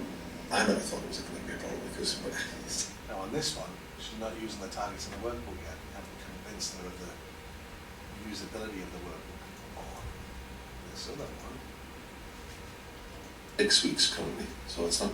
I've got to do this by this. It's not like that. It's test, but All comes together not long before the test there too, so once we get that done, those will be just redoable. what I find it, right? circumstances when parked vehicles nearby So and she's pressure got of it the on top. road users and pedestrians. Yeah. Did all them. You did? See Well, let me the help answer you. next to them when I'm on the top. Yeah, I did all of them. Yeah, brilliant. Now that's the point where they say, I'll learn more with you now. So it's, this reflective practice is so vitally important. Now the final hat, and any questions? Does that all make sense? Will you bring things like, obviously you're given a lesson in 2 or so minutes. I might contemplate chucking in legalities of reversing too far. Start bringing the highway code in. Is it really stupid to start chucking that in? I don't know what we think. Could you just simply, let's just go, see what happens. I will make sure we're safe and we'll just see what you do. Because at the end of the targets, there's the implications of the highway code and the test. So they've got to tick those off as a target. So if they don't know them, they might want to go in and have a look at that. Right. And then you can tick those targets off later. And they're probably going to want to do that because they'll want to tick those targets off. So they do that through the workbook. They Yeah. go through the workbook with the highway code. and Some the do, answer. some don't. Yeah. Right. In the back of the workbook has all the criteria for the test. Now, you can add all sorts of things in. That's But what then is it people just work more in. stuff to remember? This is it. how far do you take it? Do you put shed loads in and then completely mash the lesson and then they're like, what's going on? Or do you take it the other way? But absolutely, I'd go just the minimalist bare minimum. and add in what you're thinking or what they want from you, or things that may be useful from a safety angle. But the most important skill we're learning here is to get the car in the corner, Yeah. taking the correct observations. During your discussions about that, safe, legal and convenient might come up. Yeah. So what do we consider when we're doing reversing? Yeah. I don't feel I got the is it a idea. major road? Is it a minor road? Would you go from a minor to a major? Would you know, will the legalities going too far? And you know what I'm saying? So What I would be tempted to say, again, there's a lot of knowledge coming out of you again. this is it. No, I've got that, but I don't want to go "Ugh," and then it's like I'm lost. Sorry, you've given me all sorts. I've got too much to think about. I've gone. So let's assume I'm sat next to the learner. Sat there and say, okay, so this is the corner that we're going to use. We've decided that. We've just done our straight line reversing. Okay. So we're going to go around the corner there. Now, when we're choosing a place to do it, we need to find somewhere that's safe, legal and convenient. Yeah. What does that mean to you? Yeah. You. And if they're incorrect, correct them. Yeah. Okay? So do you think this is safe, legal and convenient? Yeah. Yeah, I think so, yeah. Would you think it'd be safe to reverse from this minor road into this major? Yeah. No. What are the implications of that? Blah blah blah. Careful about asking questions just to get more information out. If they're happy that that's safe, legal and convenient, you can look at it and you can see it is. Just crack on. Right. There's nothing to be served by piling all this extra information in. Yeah. Remember, they've learned it all on the theory, or they should have done. So that's where you can check as well. Yeah, don't forgot. Yeah. I'll just tell them there is a bank account. When you need money, you need to withdraw it. So, I like that. uh, That's the second one today I'm going to steal from you. Well, yeah, go and you use. do. So, in order to get this to happen, we have this final hat. The hardest one to wear, the one that takes the most work, but the one that's the most rewarding for you and for them. Actively listening, seeking views, opinions, and their answers. Not yours, not the ones that you want, but the answers that they actually just give you. Raising awareness to perhaps help students to drive the learning process, evaluate outcomes, recognise opportunities for improvement, to allow students to take responsibility for their own growth in bite-sized chunks using what we call the GROW model and natural learning. Now, the GROW model is a coaching model. There's two parts to this. You can be a coach by applying the process, and that'll a form of questioning that'll get people to where they want to go. Or you can become a coach by applying that process in an equal relationship that's putting them in an active way. So you're becoming a coach rather than being a coach. I don't know if that really clarifies it. So just by applying the process, what do you want to do, how do you want to do it, doesn't necessarily make you a coach. No. But wrapping yourself around the individual and finding that way of being, which is why Carl Rogers' book's so great, will help you. The Inner Game of Tennis is the best 66 pages you'll ever read. I'll tell you all about this. Even though it's in tennis terms, you'll see what I'm on about. So what is it, this coaching malarkey? Get off. You guide the person being coached by actively listening, questioning, clarifying, summarising, to help them to define what they want to do, establish what it would mean to them to achieve it, what they would gain, lose, is it truly worthwhile? Because they need to be motivated, and motivation comes from almost a mathematical equation. Motivation is the perceived worth of the goal in the individual, their belief in you to deliver it, their belief in themselves to deliver it, and the systems that we're using. If any one of those parts of the equation falls, then it's all done. Whether it can be realistically attained within their expectations and from the point we're starting at now. It's almost like, can you give me directions to Weatherby? Oh, I wouldn't start yet. Discover what's preventing them from realising their goal, if there is anything. Discover what options they have. How might we do that? And explore how they might best apply themselves in that cause. So establish whether they've got the resolve to make it happen, and then develop an action plan and a review process. How will we know whether we're being successful in pursuit of that goal? Tough. Loads of coaching models. The one we like is GROW, or T-GROW. GROW is G for goal. What do you really want? What do you really, really want? The reality, based on where we are now, our starting point, is it realistic to try for that goal? Options, what can we do to make it happen? And what are the merits of each of those options? Which one might work best for you? And then the W is the will to make it happen, or the way forward. Oscar is very similar. Outcome. What do you really want? Really want? No, never mind. Situation. How does your current situation impact on this? What choices are open to you, and what are the consequences of each of those choices? What action will you take, and how will you make sure it happens? T grow is just this, but the T is topic, is today's topic, then we'll set a goal. So how can we support equality and ownership in this role? Well, it's an equal relationship, and the learner has ownership of the whole process, all of the time, whilst you're wearing this hat. That's why it's a hard one to wear, because we want to intervene too much. So the coaching places emphasis on your ability to build rapport, to build a relationship of equals, no hierarchy. That's authentic, real, honest, trusting, and my favourite phrase of all time, with an unconditional positive regard for the learner. That's paramount. Unconditional positive regard. Think about that. Them being the primary subject of any dialogue. Active listening skills. Keep mentioning that, don't we? Just check if you're listening. Using non-verbal communication skills as well as verbal. Body language. Clarifying, summarising. Checking where we are. Do we understand that? Being genuinely attentive. Following their interest wherever possible. Or helping them to develop where they want to go, a plan, because someone might not want to at first. And your questioning skills need to follow what they want to do, how they want to get there, helping them to gain clarity of goal, choices and ways forward, using GROW, Oscar T, GROW, whatever it is. Help them to reflect and evaluate, not you reflect, but help them too, on their progress and their performance in as non-judgmental ways as possible. Using that natural learning cycle and recognising the link between beliefs, thoughts, emotions, and how that affects our behaviour.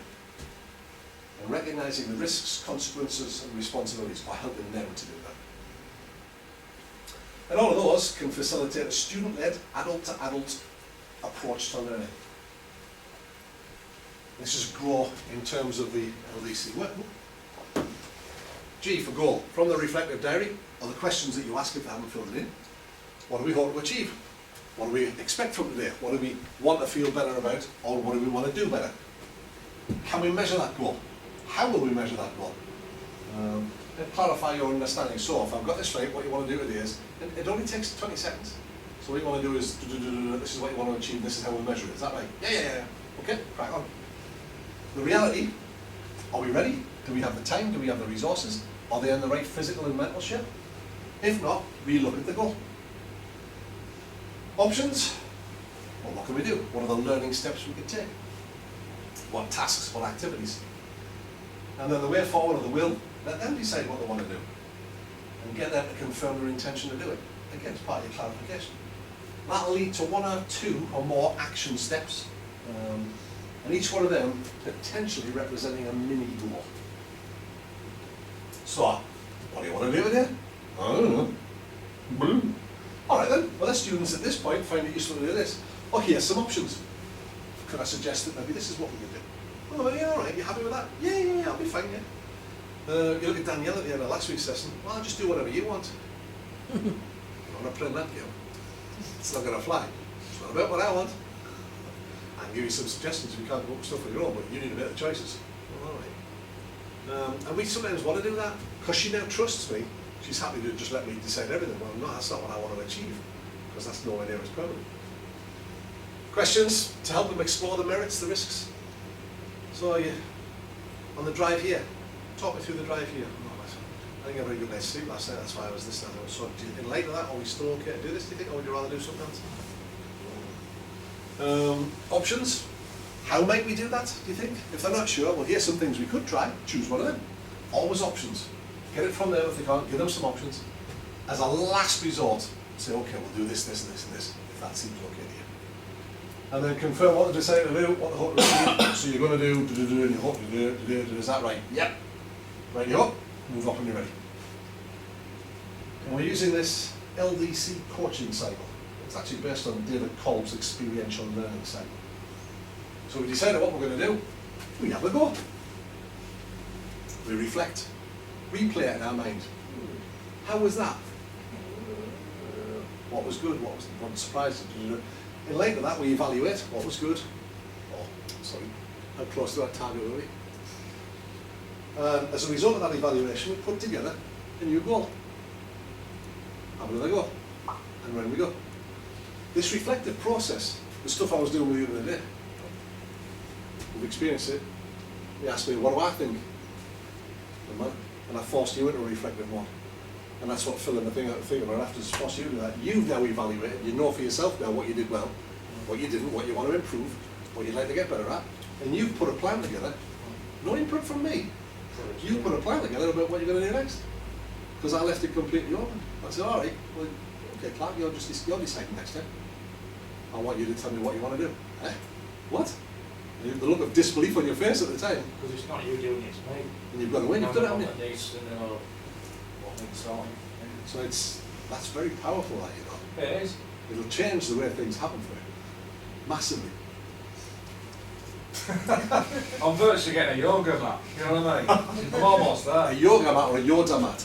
Oh, yeah, bit of both. And a mat made out of little old blocks.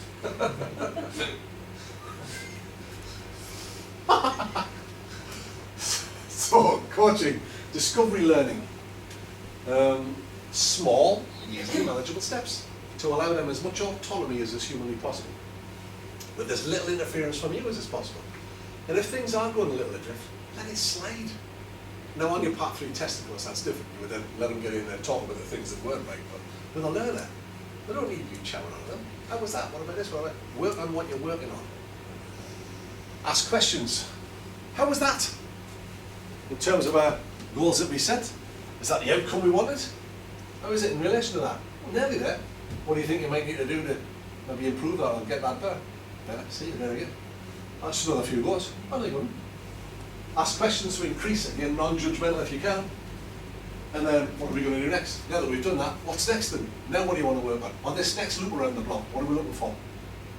Or what are you looking for? What do you want out of it? And as long as it's not too far away from a general, you know, plan, then fine. If you're working on junction approach, and the gear changing gets a bit rough, doesn't matter. Don't worry about it. As long as it's okay, it's bound to get a bit rusty. Oops. So coaching in action. I can't remember what we're doing here. Let me see if this is the right one. I'm sure I've got some better video now. This is Claire. First attempt at a junction. No brief. I drove her to the area. I talked her through what I was doing. Only about half a mile. And then we swapped seats. I said, do you want me to give you a brief? Do you want me to explain? Do you want to talk about it? Now, can I just have a go? And this was the first time that I'd just said, go on then. Why not? You talked her through, you'd explained, right, I'm checking in mirrors, which mirrors I'm checking, and signalling. So you got through that, and then you were like, right. I just pulled over, swap seats. Yeah. What do you want to do? Can I just have a go? Yeah, all right. Let's see what happens. Now I start asking questions here. They're not for her benefit. They're for me. So they're pointless questions. Because I'm suddenly out of my comfort zone. I don't know what she's going to do yet. Instead of just having my foot over the brake and waiting and seeing, I've got to be in with questions. Well, they're for my benefit, not for her, so they're complete not a waste of time. We'll take the second turning on the left. This one's the first.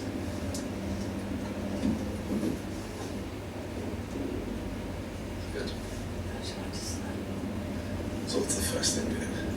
Why am I asking what's the first thing you're going to do? She's just done the first thing she should do. She's just checked her mirror, and if you look at her left hand, she's just about to signal. So what's the point of that question? I've done that before. Waste So of time. you've already done it. It's irrespective, it's not possible. Mirrors. Yep. Countdown. Yep. Come on. Nation. Yep. Is this the right speed, do you think? I think I can take this one. Is that good? Yeah. And watch for the over instruction. You're absolutely right. Well done. Go. And then just make sure nobody's followed you into the road. Okay, mirrors. What she said to me? I was looking at him eyes.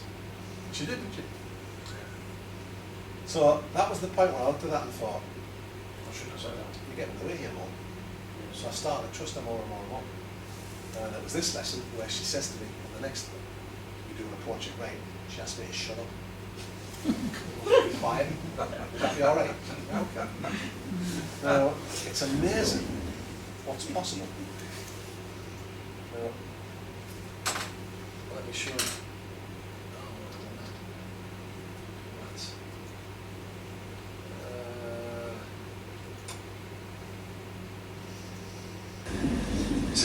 We've just done turn of the road, and we're looking for a car to practice our parallel parking next to. And what skills are going to come into play here, do you think? Definitely observations.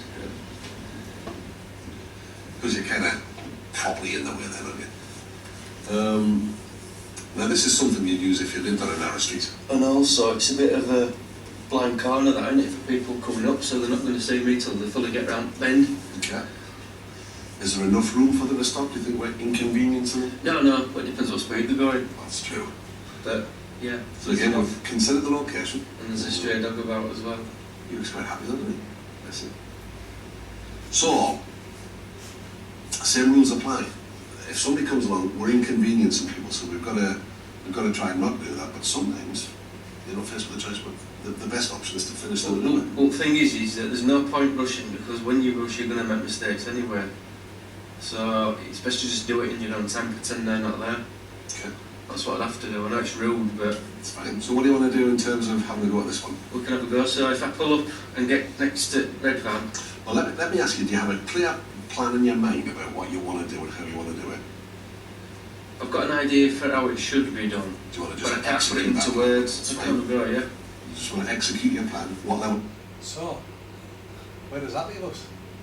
Yeah, I've got an idea about how I might do it. What's your definition of an idea of how to do it? Go on, sure. Yeah, but there's maybe, obviously other than setting off, which is obviously a factor, the distance between the cars. Do you mention that, or do you mention it when it gets too near it, so you're a bit too near that one? Well, it's just about to pull up alongside that car and have a go Right, without any other intervention from me. you just believe it. How do you think it's going to go? Seems competent, so don't know. Well, how do you want from me? Well, you judge it and see what happens. See what happens. And jump in if you're going to kill us. Yeah. Righty-ho. Crack on then. That dog's go on. I don't know why the dog has anything to do with it. We stalled then.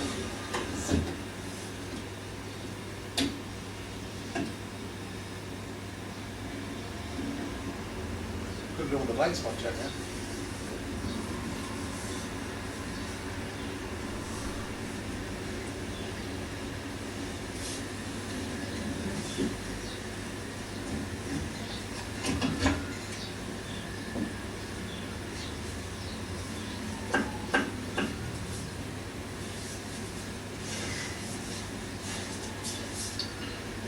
You're allowed to put your seatbelt off for this. You are.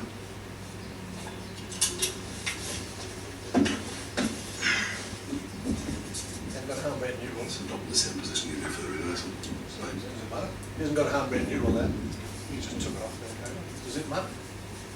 It's head control, so It's all that matters.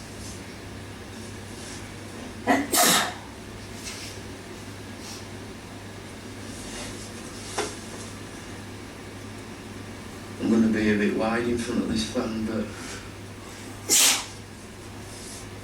I don't think you are, you know.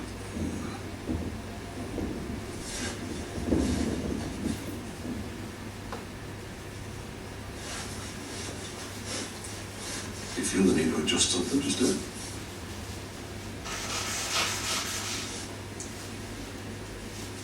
See, the key thing is just trust yourself.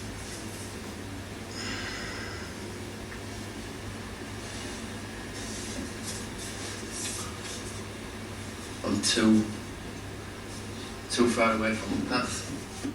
Now we're in there, done. That's 3 minutes and 21. Have we finished our brief yet? Which is the most powerful learning tool? That. He's in, done. Next attempt, he sorts the blind spot check out for himself. Puts it back in. He just forgot it, that's all. Just worked So on did something. you tell him that, say, look, to reflect on this, No. you know, that, no? Oh. No.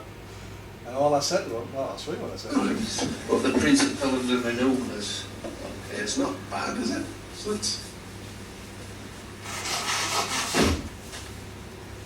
You're not going to get a mistake as him, are you? Because he's actually touching his tyres and squishing against the curb. But in terms of success, how would you say that was for first bash? Not bad for the first go. Control, observation, accuracy? Not sure about accuracy, control, yeah. Well, you want to be within 2 car lengths of that car, and you want to be reasonably close to the curb. Now, what do we mean by reasonably close to the curb? Depends on the width of the road. If somebody was to come along now, They could get past, couldn't they? somebody came along in a biggish van, could they get past? I think so, yeah. So you're fairly well tucked in. All right, you're not as tucked in as you would want to be, but that's you. So, what would you do different if you were going to do it again? You see, the thing is, because the car swings out when you're steering, I don't want to be too close. It's about judging where I need to start turning in, if you know what I mean, reversing it, to the point where there's enough room to swing back. Does that make sense? Yeah, it's fine. It only needs to make sense to you. So, in terms of, if we we'll pop alongside him again, have another mass. Make the adjustments, if you have a plan in your head about what you may do different, just do that. At that point, would you possibly give us some reference points if you want some or not? Or just see what happens next time? He knows what he wants to do, yeah. Go on then, crack on. He needs no interference from me at all. Now, as it turns out, we pulled him alongside the car, another car came along, so we had to move. Yeah. So we drove around for another press, he just nailed it. And I've seen that repeat itself over and over and over. He doesn't need anything from me. I could ask him, do you want any help from me? No. Reference sometimes they cause more complication. Well, that's it. I mean, the old at a 45-degree angle, and you just want to see the end of your door angle there, and that should be on the curb, and then all the way around. So It's just a guide, isn't it? I mean, if they just give them a guide, them first have a go, like Bob says, and if they don't do it, then start giving them a reference. If This they is struggle, it. yeah. Because I mean, for me, some of the reference points that can over confuse people. And people I know now that have been driving 20 years to people that have just passed are going, I didn't have a clue what that meant, I had no idea, I said yes because that's what they wanted me to do, and all I did was feel my way to where I perceived I was right, and then I was, and I remembered that, and then did it like that. So, But when you part, do you use references?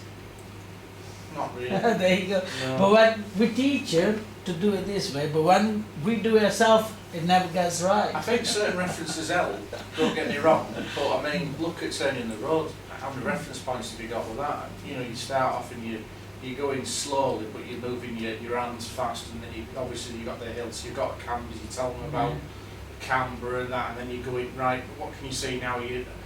Your mirror should be across this curve now, that's my perception, but this point's here for me, that's your point. Right, now you turn into the left, they've gone. And that's just one point. Right now, with the observations, and you're looking over your shoulder. Right now, we've got halfway up in the road again. Right, where are you looking now? You're looking right now. Some of the problem with our traditional approaches is what we're doing is we're loading them up with a ton of stuff to remember. What happens? They get on test, under pressure. What did Bob say I should do? Exactly. Is this guy going to forget how to do that? No, because it's Same as you didn't forget how to put the pedal. yeah. So anything you add to that process, there's no helping. Now, if you genuinely think it would help, offer it. Do you mind if I make a suggestion? You might want to try this. What I do on turning the road, put the car where they think it needs to be, it's okay. And I always choose a place where there's low curves. Let it roll forward slowly until it touches the curb. Now we know where the corners are in relation to where we thought they were. That's it. They don't need me saying, take it forward 17 inches. Yeah. Let it hit the curb. Yeah. Okay, now take it back. Okay, now roll it back again. Right, okay, I've got it now. I took one of my students and I said, we'll do something different today, we'll do something new. It was as much for me than it was for her, really. And I'm like, right, this is me knowing my reference points and whatever else. And that was it. She just shut down. She was like, I ain't got a clue what I'm doing. I don't know what I'm doing. Even to the point of reverse and put into reverse. We fill our heads full of nonsense about boys can do this, girls can do that, this one's need reference points, this one. Let me point something out of you. How many of you have done this in your lifetime? You walk past the desk, bang, Every day. But do you go back and walk at the same desk again? Yes. Oh no, then you, my friend, have a problem. Yes. You don't, do you? And we say, oh, girls can't, they haven't got good spatial awareness. Yet I go into Leeds at Christmas time, and there's 3,000 people walking that way up Bridgate and 3,000 people walking that way. They're all full of bags, and nobody's banging into each other. Well, how are we managing that if our spatial awareness is poor? It's like, we've got to be very careful that we don't overload them with nonsense that's of no use to them. And it's very easy done, and let me demonstrate to you how easy it is. Whatever you do, in the next 20 seconds, you mustn't under any circumstances think of a penguin driving a Ferrari. Anybody not think of a penguin driving a Ferrari? Now then, make sure the Ferrari's not yellow. I'm thinking of Atkins Ferrari. There Very you old go. school. Yeah. But it's there, isn't it? Bang! It's like, any of you golfers, don't go in the water. What happens? Don't go in the water. Don't go in the water. Ah. You've made it happen. Yeah. If you just think, hit the green, hit the green, hit the green, Green. splash. Just go right. So, don't get too close to those parked cars. Drive through the gap. It's a different thing. Drive through the gap. Don't get close to parked cars. So we complicate things and we get in our own way, and we most certainly get in the way of our learners. Of that there is no doubt. And we've got to stop doing it. We have to stop doing it. Does all that make sense? Yeah. This would be great for you, Clark, because by the end of next week I'll have this rammed down your throat in the car. That's fine. As I say, I feel at odds. I feel the other way. I feel like an overlooked instructor. Because I'm ready to go, we've got this, I've got a problem, right, let's give you this, boom, check that out, off that, thanks. That's not it's crippling me. A genuine desire to help. And But you've yeah, got to think, that's how I is it- feel. I should be. What I've done and everything. Right, yeah, there's some knowledge. Check this out, I've got more. And it's like, no, Yeah. you're crushing me. I don't understand. Oh, I found this useful, you probably will. Yeah. We don't know Yeah. whether or not. Yeah. So we all learn a different way. You've got a learner on at the moment, haven't you? What stage are they at? They've done all the manoeuvres. She is. I've got her through sort of a turning road, and she lost it on sort of left-hand reverse. I even attempted right-hand reverse. I'll run out of time with her a bit, but next week I'll be hopefully doing a bit more with her. The next manoeuvre you come to, just don't. I am doing now. I've done it the traditional way, and I've gone right. There's my presenter, and I've spieled on, and I've not missed a thing out of it. So I've gone through it, and I've not, I've not missed anything out of it, and I've gone right. There you go, and she's been like, Who what? what? Right, well, all right, break it down. We're at the side of the road. Where are we going to start observations from? And rather than saying, right, we'll check this mirror, that mirror, no, we're going to scan. Right, now from there, what we need to do, we'll loop the road. So I'm just throwing it all out. I'm just going to go, right, what do we need to do? How are you going to do it? Now, an examiner might go, well, I don't know, isn't that your job? What would you like me to explain out of it? Yeah, Well, if you okay, don't I'll mind. explain then, that's fine. But just start experiment with your real life learners, you'll find they need very little from you. Yeah. Very little. But I think that probably takes us through the coffee break.